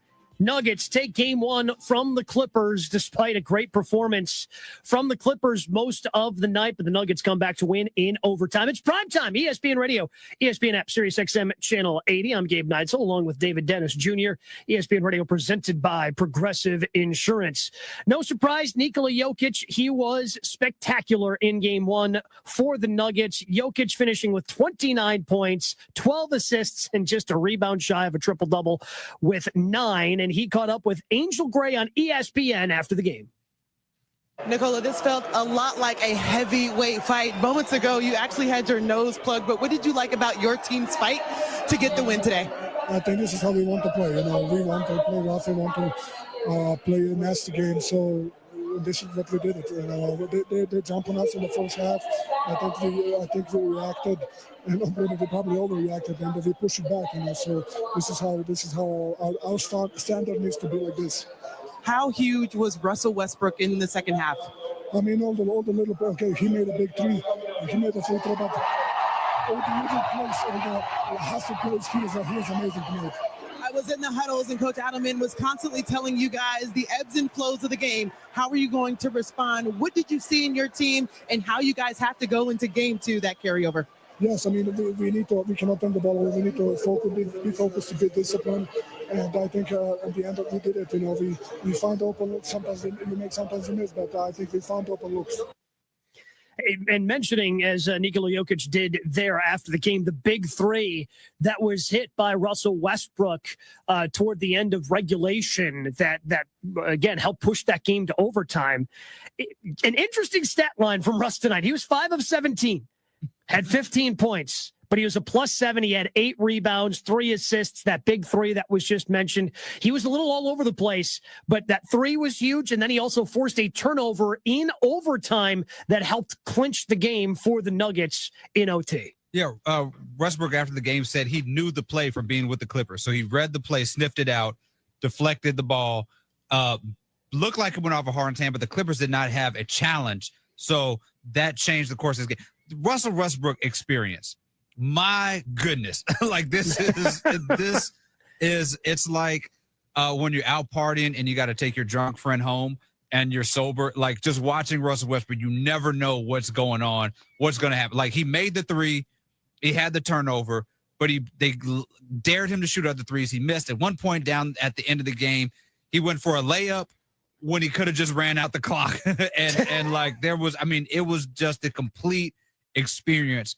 But this is the Russell Westbrook game. Like they won this game in large part because of what he did, the intangible stuff, the stuff that won't show up. Like you said, the stat sheet shows a bad shooting game. A guy who just, who did what the Clippers would want, leave him open. But he did so much of the intangible things that got them the win.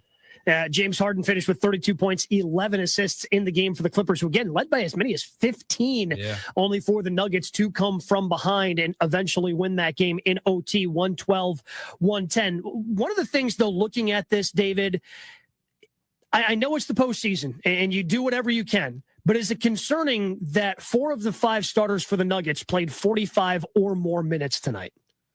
I mean, it's a little bit, but I mean, if you're talking about a durability issue, I'm trusting the Nuggets' durability over the Clippers. Which is fair. Straight up. Like the Clippers are an old team.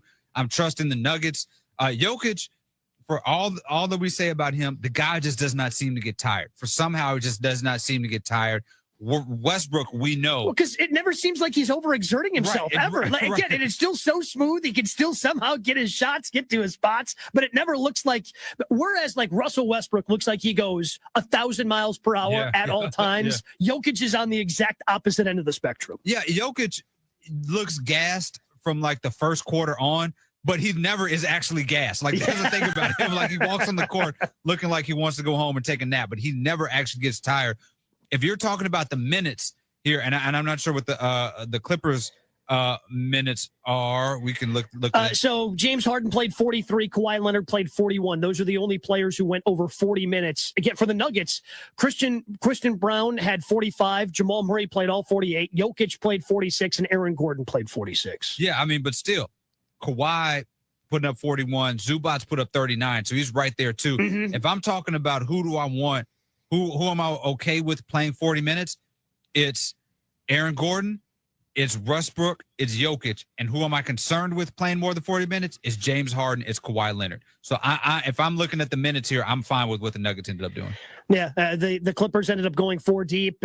Peyton Watson played 14 minutes off the bench. Russell Westbrook played 34 off the bench, but was still such a big part of what they did down the stretch. If you're the Clippers, are you walking away from this game saying, hey, we were up by 15, we blew it, we got to make a bunch of changes? Or are you saying, hey, we're going to be okay, we were up by 15, we just have to make better decisions and be a little bit more efficient down the stretch to make sure we get out of Denver with a split before we head back to Los Angeles? I mean, I just don't think the Clippers, here's the thing, I don't think the Clippers have that margin of error to say, hey, we just let one slip. Like, this is the same thing. Like, the last time we saw Kawhi Leonard healthy in a playoff series, they blew a 3-1 lead against this same Nuggets team, and Kawhi Leonard did not perform in the way that he was supposed to. If I'm the Clippers, I'm looking at this game, and I'm looking at the fact they gave up 29 points off of turnovers. They turned the ball 20 times, which is twice as much as the Nuggets did. There was some sloppy play going on there, and the offensive rebounds are pretty much the same, but it felt like towards the end of the game, the Nuggets got every loose ball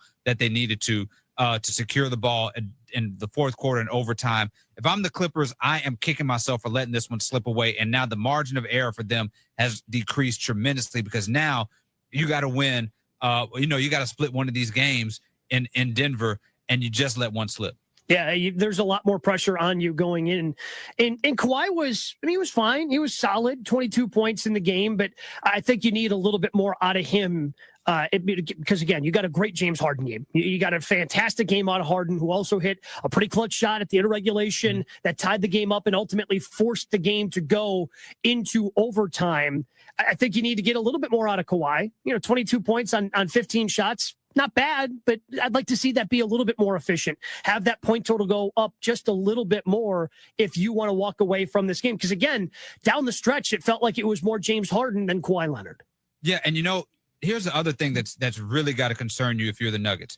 You can look at Jokic's game, 29, 12 and 9, and say, "Wow, what a great game." That's not a Jokic game. We're still have not gotten nuclear Jokic, and Jamal Murray was just 7 for 20 in this game. Like, there are some things that you're looking at this Nuggets team. If you're Denver, you're saying, if you're the Clippers, you're saying there's still a game coming where we're not going to be able to do anything about what Jokic does. Jokic had a good game.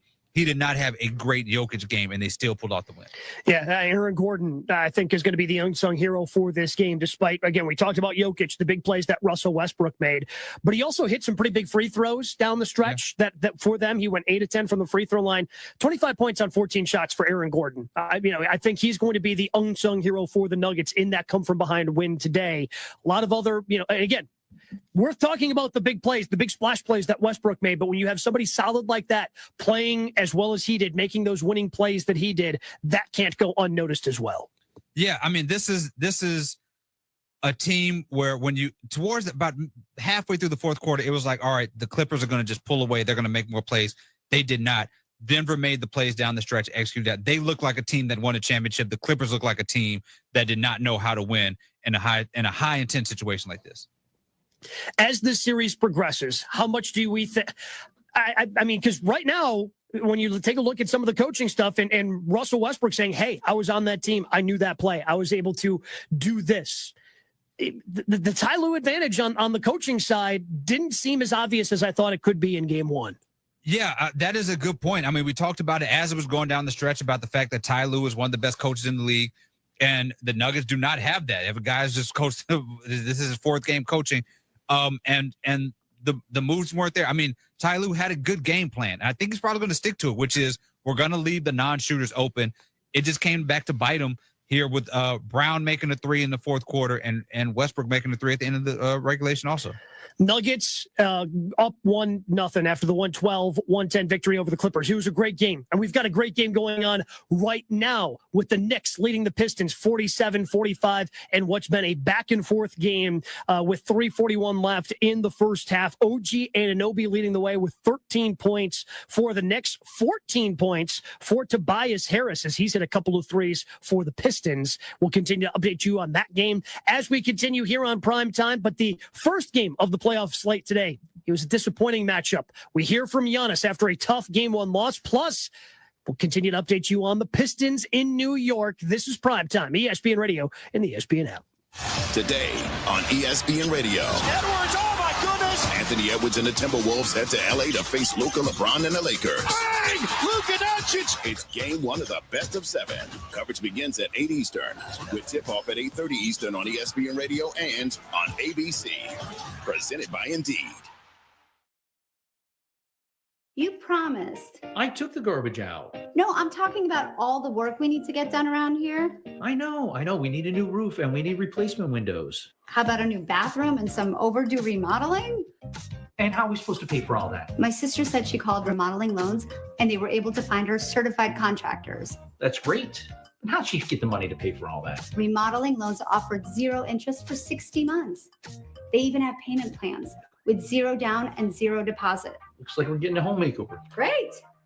Now, if I only knew someone to call for a husband makeover. Really?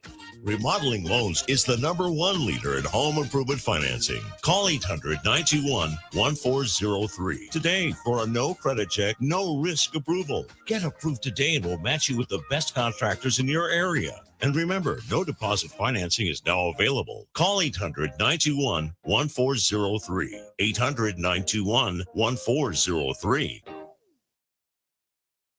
This is Freddie and Harry on ESPN Radio and the ESPN app. John Mara lost face by putting his faith in both of those guys. He's not about to do that again. He's like, look, we're going to draft a quarterback. I'm the one that's going to be the head marrier in charge. I'm going to make this decision. I'm not going to rely on you, Brian Dable. I'm not going to rely on you, Joe Shane, because the last time I put my trust in you when it came to players, I wind up getting screwed. Check out more from Freddie and Harry weekdays at 3 Eastern on ESPN Radio and the ESPN app. Yeah, the NBA playoffs are here, and it's about to be ridiculous, unbelievable, unfair, downright nasty, straight up, can't miss, don't blink, grab your popcorn and strap in cinema. This isn't about who's next. This is about who's now. This time is different. The NBA playoffs, presented by Google. Continue on ESPN ABC. Which teams are making moves and which teams need to just flat out move? Your Saturday means I'm locked in and ready for First Take right here, Monday, 10 a.m. Eastern on ESPN. The NFL Draft on ESPN, live from the legendary Lombardi Avenue in Green Bay. To all of these men, I want to say that football is not just a game, but a way of life. Whose lifelong dream of making it to the league Each man must make a personal commitment to excellence and to victory. will be fulfilled on this iconic stage at Lambeau. The 2025 NFL Draft begins Thursday at 8 p.m. Eastern on ESPN, ABC, and NFL Network. Hey, it's Evan Cohen. Coming up Monday, we'll react to the NBA playoffs and get you ready for the NFL draft. It's on Sportsmanlike 6 a.m. Eastern, right here on ESPN Radio, ESPN2, and ESPNU.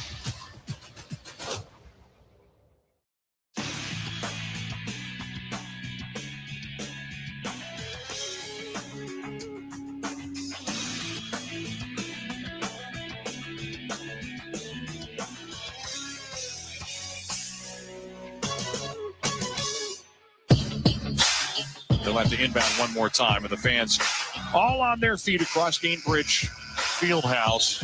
And now it is officially official.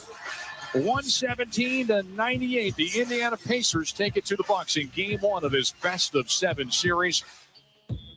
Dave Kane with the call on WTMJ and the Bucks Radio Network. Pacers beat the Bucks, and they beat them today in Indiana. It's primetime, ESPN Radio, ESPN app, Sirius XM, Channel 80, along with David Dennis Jr. I'm Gabe Neitzel. WrestleMania underway, too, by the way, as we're keeping an eye on all things NBA. 4 games today, 4 games tomorrow.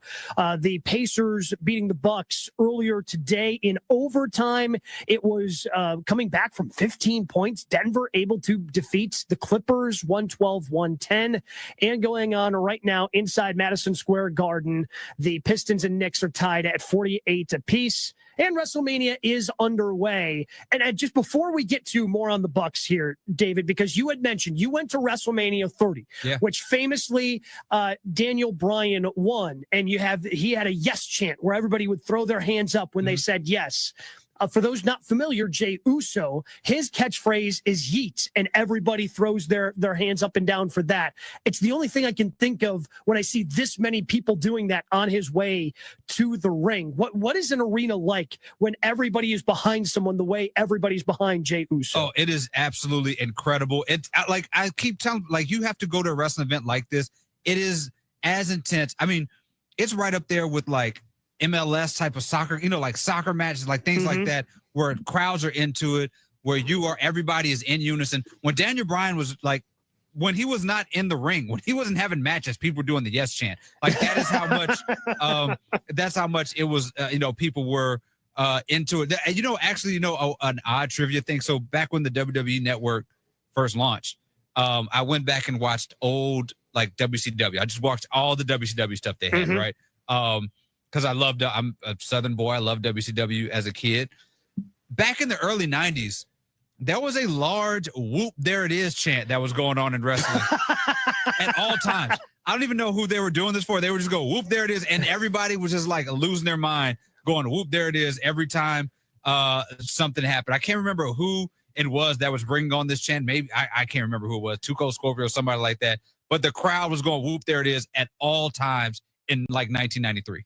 I will just say this, for anybody who doesn't know what we're talking about or thinks we're nerds for talking about professional wrestling, find a friend, because I know you have one, that likes pro wrestling. Next time a pro wrestling event comes to town, go with them. I guarantee you are going to have a fun time because the crowd gets into it like nothing else that you've been to, and it can be electric, just like WrestleMania 41 in Las Vegas. But in Indianapolis, Indiana today, the Pacers took it to the Bucks, and the Bucks, again, it was a big run for Indiana in the second quarter. Milwaukee just couldn't recover, and they end up getting blown out in game one of their series. Giannis Antetokounmpo had a great game for the Bucks, 36 points, 12 rebounds, but it wasn't enough, and he talked about trying to beat Indiana on the road moving forward after the game. It's a team that plays really good basketball. It's a team that you got to compete. They're not going to give it to you. You got to go out there and take it from them. And I think just to simplify things, in order for us to win the series, we got to win on the road. So simple. We just got to figure out the way to win. And the moment we watch film, we're going to figure out the way, and then we're going to come back. So Giannis trying to keep it simple, seemed pretty cool, calm, collected, but the Bucks do need to go back to the drawing board and find some answers quick, David, because they don't want to come back to Milwaukee down 2-0. No, absolutely. You do not want to do that. And you cannot be sitting around thinking that Dame Lillard is going to solve all your problems for you. You've got to get some help from all of these other players out there. And that means running a little bit of a better offense. That means it's running something that getting Kyle Kuzma some ISOs, getting him involved, let him get some shots up, because that was not acceptable. Getting Porter a couple shots up. Like, you got to figure out a way to have a more democratic offense. I know that it makes sense that Giannis would be the guy and you run everything through him, but they got to figure out to like run some, hey, Doc Rivers, let's run some plays. Like, let's do that and try to figure something out to get the ball moving. And Giannis talked about, you mentioned Damian Lillard, who Shams Charania earlier today on NBA Today said, well, he could be back either game 2 or game 3. That's what's expected for Damian Lillard. Giannis, after the game, talked about his running mate being healthy. Great news. Happy for him. Happy that he's healthy. He's able to. He's cleared now. He's able to come back and play basketball. Again, like, he elevates our team. He's just one of the best players still in the league. Hopefully, whenever he's ready, I don't know when that's going to be, game 5, game 6, game 4. I don't know what that's going to be. Hopefully, he can come back and elevate our team and help us win games.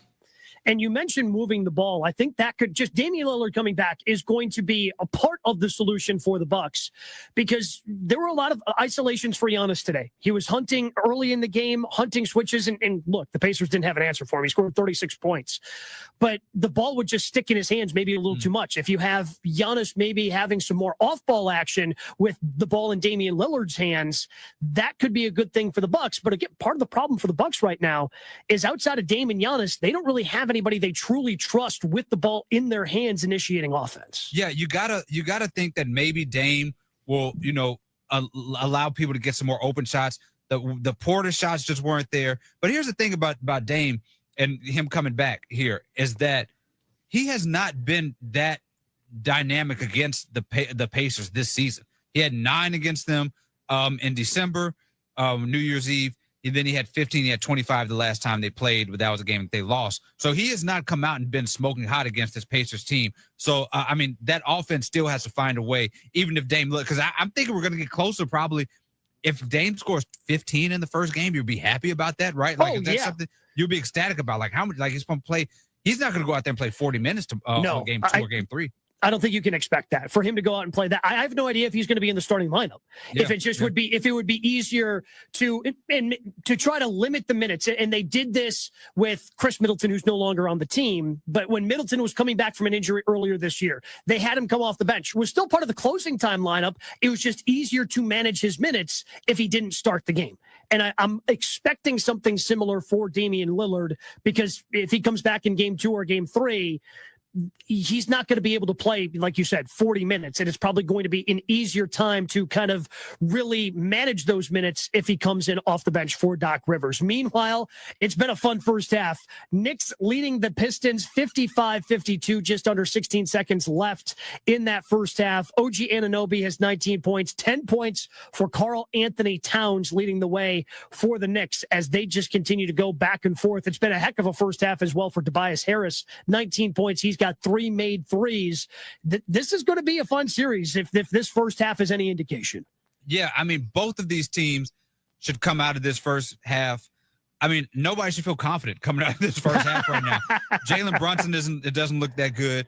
Cade Cunningham doesn't look like. If I'm the Pistons, I'll say, hey, Cade Cunningham does not look great, and we're still right in the mix of this game. If I'm the Knicks, I'm saying, hey, Jalen Brunson doesn't look that great. We're still in the mix in this game.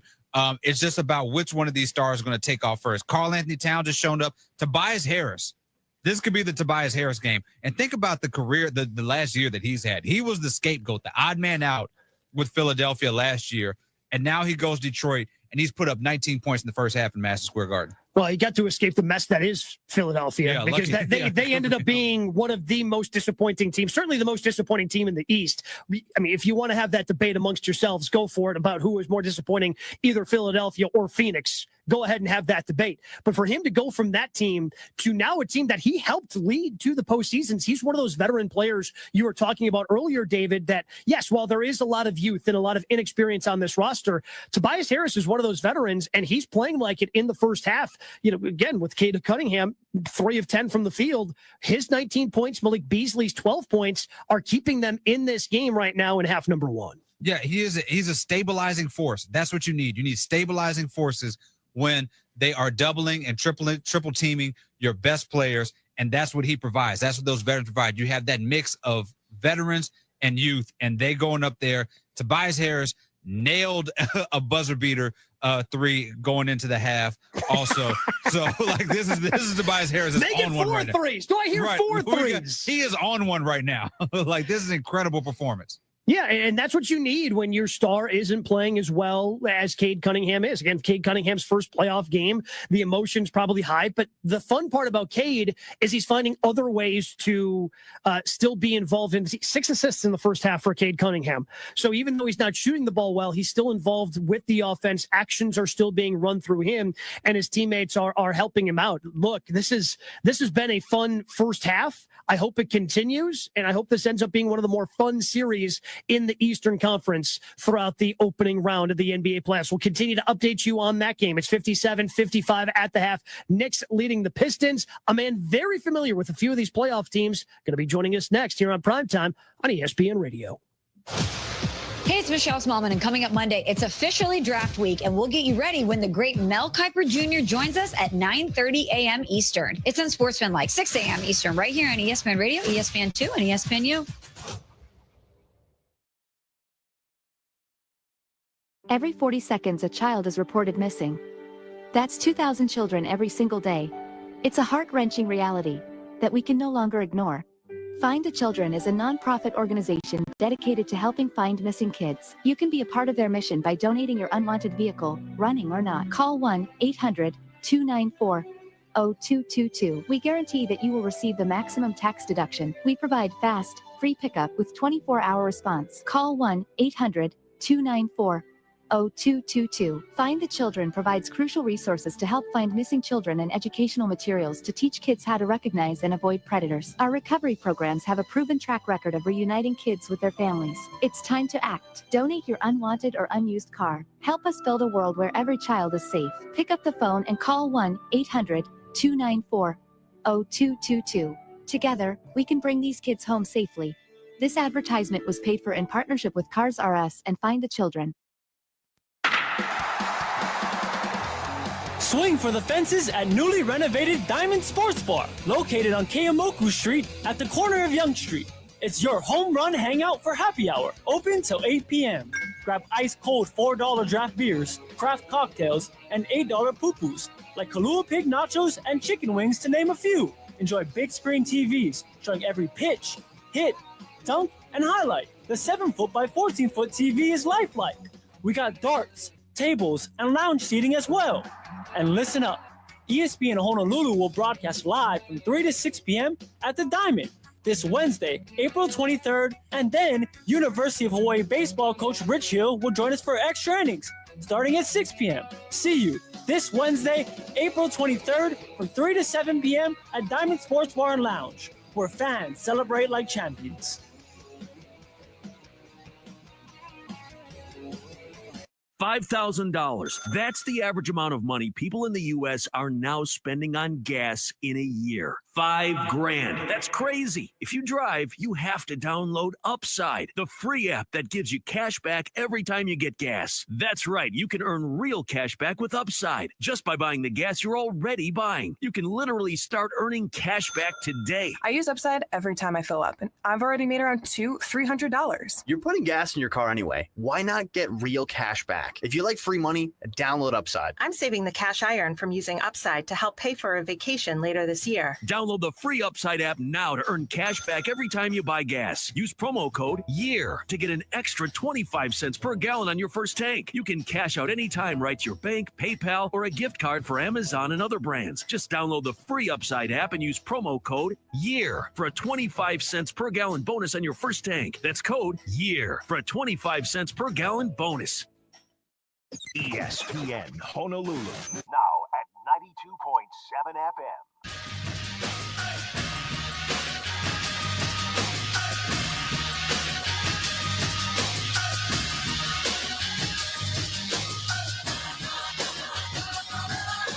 This is SportsCenter. I'm John Ryder. 4 game ones of the NBA playoffs today, and they're at the half at Madison Square Garden. The Knicks lead the Pistons 57-55. You can watch it on ESPN. 11 lead changes in the second quarter. Karl Anthony Towns has 10 points, 6 rebounds. Tobias Harris, 22 points in 22 minutes to lead Detroit. Overtime at Denver, and the Nuggets take game one over the Clippers, 112-110. Denver trailed by as much as 15. Russell Westbrook drained a key 3 late in regulation, also forced a key turnover on an inbounds pass off James Harden in overtime. Pacers blast the Bucks 117-98, despite Giannis going for a game-high 36 points and 12 rebounds. Pascal Siakam with 25 points and 7 rebounds for Indiana, their head coach Rick Carlisle. I thought the first half, our level of persistence was good and it was consistent. Things stalled out some in the third quarter, but the series is 1/7 over. Game two will be monumentally more difficult than this one. And game 2 of the series is on Tuesday night in Indiana. The Bucks expected to get Damian Lillard back for that game after he missed his game 1 with a blood clot in his right calf as he recovers from that. In the NHL, game 1 Stanley Cup playoffs, second period in Winnipeg, the Blues lead the Jets 3-2. St. Louis scoring 2 goals on the power play. In baseball, the Rays and Yankees are tied at 8 in the 10th. Tampa Bay with a 4-1 ninth to tie it off closer Devin Williams.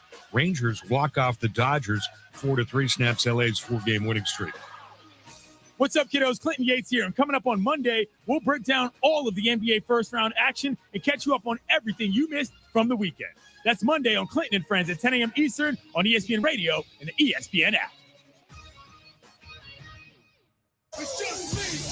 Okay, day one, it's just me. Day one, it's just me. WrestleMania underway. That first match in Vegas featuring Gunther and Jey Uso going on right now. We'll update you on WrestleMania, and it's just because myself, Gabe Neitzel, and David Dennis Jr., we like wrestling. Well, we're going to continue to update you on that. Of course, we're going to update you on NBA playoff action as well, right here on Primetime, ESPN Radio, and the ESPN app, Sirius XM Channel 80. We are going to be, again, talking with somebody familiar with some of these teams in the NBA postseason. But we are at halftime in the game currently going on right now. Knicks leading the Pistons 57-55 at the break, thanks to Tobias Harris's 22 points in that first half for the Detroit Pistons. I don't know if you had the over or under for that one, David, if that was what you thought Tobias Harris would have at the end of the first half for the Pistons. You know, this is pretty much what I expected, is that today would be talking about Russell Westbrook and Tobias Harris's generational playoff performances. I had a lot of stuff prepped for that happening today. To help us break down what we've seen, what we're going to be seeing in the NBA postseason, we welcome in 2-time NBA All-Star Terrell Brandon, former member of the Cavs, the T-Wolves, and the Bucks. Terrell, thank you so much for the time. Let's start with one of your former teams who had a rough outing earlier today, and that is the Bucks. They fell to the Pacers in Indiana. What do you think has to happen for the Bucks in order to make this a series after getting blown out in Game 1? Well, thanks for having me always. I think anytime that you're an underdog, you come in with a chip on your shoulder. And Indiana, you have to be honest, they're not scared of Milwaukee Bucks right now. But Damian Lillard not playing right now. They just took full advantage of him. Milwaukee's a veteran team, though. And so that is my former team, and I enjoy playing there, just not being biased. But I think that, Giannis is going to he's going to definitely make some adjustments. Hopefully Doc will make some adjustments as well, and we just see what happens in game 2. But definitely shout out to Indiana Pacers. That team played hard. Yeah, I mean, what can you sort of expect? Like, what is the sort of thought process here when you are a team and you are waiting for one of your best players to come back in a playoff series, and see what they're going to perform? Like, how do you sort of get ready for that and sort of also make sure that you're just not waiting for them to come save the day? From a great question. From an emotional perspective, you have your ear to the grind because you're trying to figure out, is he coming back or not coming back? So your emotions are really going back and forth. It's really going up and down. And you know that you need a great player and a Hall of Fame player in Damian Lillard, but you're also thinking about him personally. Having a blood clot, that is no joke. And that's something that you can ask a lot of players like, Grant Hill who went through it, or Alonzo Mourning who went through it, or the things that Brian Grant been through. You really have to, monitor that well. So I think from a player's perspective and a teammate's perspective, it is definitely difficult. But that's why we call us pros. You got to be a professional and go out there and play, because the fans don't care about that part. Terrell Brandon, two-time NBA All-Star, joining us here on Primetime, ESPN Radio and the ESPN app. I'm Gabe Neitzel, along with David Dennis Jr. How impressed were you with the Denver Nuggets as they were able to keep their cool and come back from 15 down to win in overtime against the Clippers today? Yeah, I was looking at that game, and I think that maybe the 8th time that's happened in 15 plus, something like that. Russell Westbrook, I mean, as well as Giannis and Murray hit some great shots, some real timely shots. But, maybe this is the bias in me, but it's just the truth. Pac-10 point guards, Pac-12 point guards, Pac-8 point guards, we have a different mentality. And this young man he plays with so much energy. He's added to what the Denver Nuggets have been doing. And with having a coach, an interim coach as well, and to get out to a good 1-0 start, you have to give it up to him. But give a shout to Coach Tyronn Lue, too. I mean, you don't hear a peep out of this young man all year long. He just coaches his butt off, and put the ball in the hands of James Harden and put it in overtime, and they had a chance. That's going to be a great series. I'm looking forward to it. Yeah, speaking of Tyronn Lue, like, how do you recover from a game like that? You were up 15. You just did not execute down the stretch. Too many turnovers. What's the mindset going into a game 2 on the road, having to, find a way to get home court advantage? Man, your mindset is, you go out and you have some dinner and you chill out and you say to yourself, hey, y'all, we didn't get blown out on the road. It's the overtime game, and technically they're supposed to win on paper. So now the way we regroup is we don't have to make any major adjustments. All we have to do really is make 1 or 2 plays. And that's what the playoffs is about, particularly when you're playing on the road. You have to try to get that home crowd out the way. Let James Harden and Kawhi Leonard lead you, and everybody else follow. Terrell Brandon, two-time NBA All-Star, former member of the Cavs, T-Wolves, and Bucks, joining us here on Primetime, ESPN Radio and the ESPN app. I'm Gabe Neitzel, along with David Dennis Jr. When you're a young player, like Cade Cunningham is, going into your first postseason, what are the emotions like that you have to manage?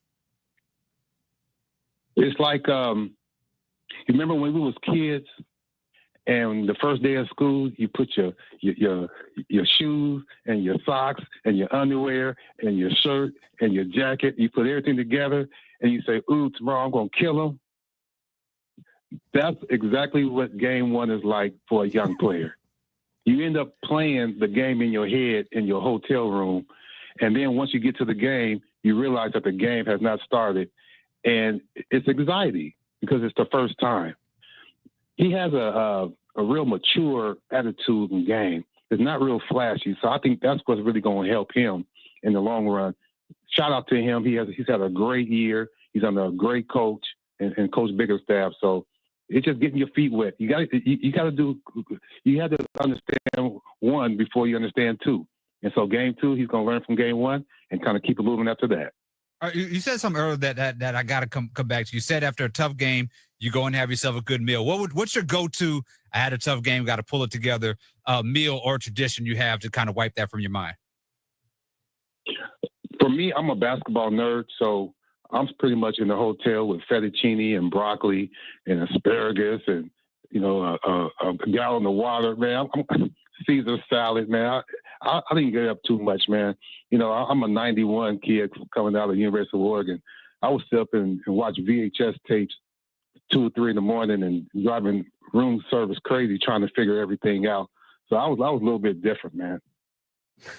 Terrell Brandon, 2-time NBA All-Star, joining us here on Primetime, ESPN Radio, ESPN app, along with David Dennis Jr. I'm Gabe Neitzel. One of the other former teams in action coming up in just a little bit. It'll be right here on ESPN Radio. T-Wolves and Lakers. How impressed have you been with the Timberwolves and the way they've been able to play, getting some momentum coming into this postseason? Yeah, it's an adjustment. Anytime I've been part of trades myself, so it just don't happen just because you're a professional. You have to get used to different guys. And, with Randall coming in and out this year with the injuries and Ant-Man, Anthony Edwards, this young man, how can you not love him? This is his time, And so, and I also feel that, the role players have to play their role. And that's what it's about, because you're going against 2 Hall of Famers in LeBron and Luka. They have their hands full. So it's going to be a great series. I'm looking forward to my Timberwolves definitely getting the Lakers. And so, we're going to see what happens. I hope you guys give me a call, and maybe after game 2 or 3, we'll see what it looks like. So you got the Wolves winning. What's going to be the difference? How are the Wolves going to pull this out? Because as Ant said, not a lot of people are believing in them in this series. Rudy. Ooh, okay. All he needs to do is continue to do what he's doing. Be on the defensive end. Don't get in foul trouble. Don't get too emotionally involved to the point in which you're allowing the referees or different players to distract you. 19 and 15 is great numbers. Defend, rebound, run the court, catch the ball in traffic, and then when they foul you, go to the free throw line with confidence. He's not going to make all of them, but 7 out of 10, that would be beautiful.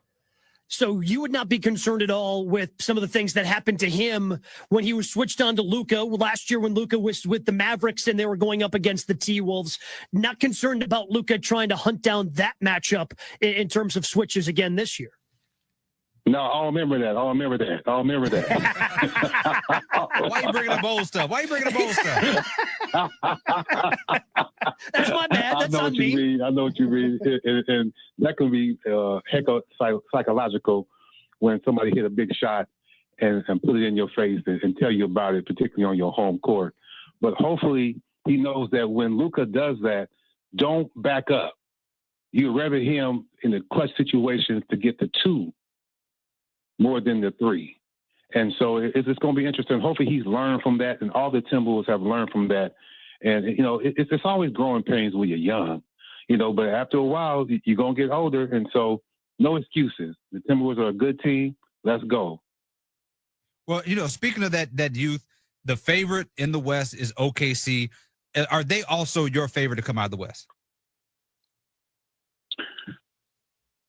You got me there, because I have so much respect for OKC, because they lead the league in every stat category that you can name, right, on both ends of the court. And they have, of course, the MVP and Shea. But it's that but. You know what I'm saying? They have to just show us. They have to prove it to us in the playoffs. And until they do that, I think it's fair to have reservations on OKC. I think we're all rooting for them because they're not just young, but they're gifted, they're mature, their interviews are mature, their mannerism is extremely mature, their coaching and their GM are mature. You don't hear a word out of them. So you're rooting for them, But you know how it is. You got to show us. Terrell, we certainly appreciate the time. You enjoy the hoops the rest of the weekend, man. I sure will, man. And I hope everybody check out my podcast, Life After Basketball with Terrell Brandon, man. I always appreciate it, guys. All right, Terrell Brandon, two-time NBA All-Star. Check out his podcast as well, Life After Basketball with Terrell Brandon. Tune into baseball action tomorrow night. Astros host the Padres. Coverage of Sunday Night Baseball begins 6 p.m. Eastern on ESPN Radio and the ESPN app, and at 7 p.m. on ESPN. We're going to get you ready for T-Wolves Lakers, one of those games that Terrell Brandon was just talking about. That's coming up next, primetime, ESPN Radio and the ESPN app. The NBA playoffs on ESPN Radio. Shai Gilgeous-Alexander and the top-seeded Oklahoma City Thunder go head-to-head with the Memphis Grizzlies in a best-of-7. Game 1 of the Thunder and Grizzlies. Coverage begins tomorrow at 12:30 Eastern, with tip-off at 1 Eastern on ESPN Radio and on ABC. Presented by Indeed.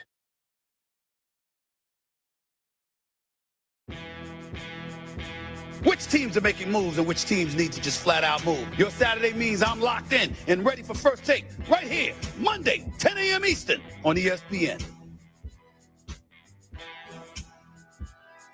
It's no question how good ACC softball is. There's so much talent in this league. You're going to love the ACC for all the hype and heat. For all the long goodbyes and welcome homes. Is this the game winner? It is indeed. Come for it all. ACC softball all season long on ACCN and streaming live on the ESPN app. Hey, it's Evan Cohen. Coming up Monday, we'll react to the NBA playoffs and get you ready for the NFL draft. It's on Sportsmanlike 6 a.m. Eastern, right here on ESPN Radio, ESPN2, and ESPNU. Yeah, the NBA playoffs are here, and it's about to be ridiculous, unbelievable, unfair, downright nasty, straight up, can't miss, don't blink, grab your popcorn and strap in cinema. This isn't about who's next. This is about who's now. This time is different. The NBA playoffs, presented by Google. Continue on ESPN and ABC. This is Freddie and Harry. Jeff in Cleveland. Man, y'all guys, man, I swear, man, it is amazing, man, how much y'all guys love and much joy y'all bring to people. Harry Douglas, you's a maniac. You said a PP man. Harry, you a fool, man. You said a PP man. Stand up. Man, y'all guys, man, I swear, y'all the best in the world. Check out more from Freddie and Harry weekdays at 3 Eastern on ESPN Radio and the ESPN app. It's Larry from Shelby, previously on the Paul Feinbaum Show. How well do you know Stephen A. Smith, man? Very well. Okay, so like when you walked down the hallway and you see him, you kind of like nod your head back like, what's up? I would say if Stephen A. Smith got married, I wouldn't be an usher, I wouldn't be a groomsman, but I probably would be able to park cars. The Paul Feinbaum Show, weekdays at 3 Eastern on the ESPN app and on the SEC network. The NFL Draft on ESPN, live from the legendary Lombardi Avenue in Green Bay. To all of these men, I want to say that football is not just a game, but a way of life. Whose lifelong dream of making it to the league Each man must make a personal commitment to excellence and to victory. will be fulfilled on this iconic stage at Lambeau. The 2025 NFL Draft begins Thursday at 8 p.m. Eastern on ESPN, ABC, and NFL Network.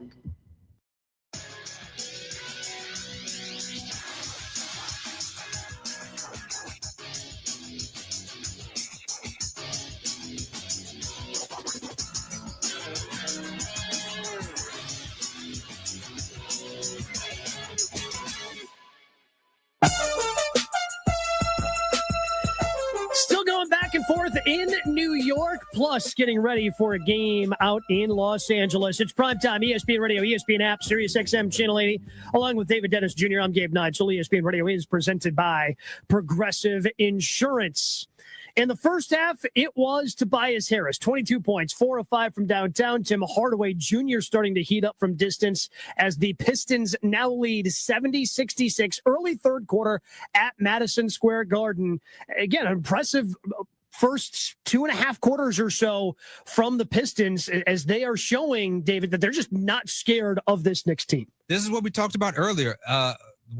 If there was going to be an issue with the young folks, with Cade Cunningham, with the lights, the veterans have shown up.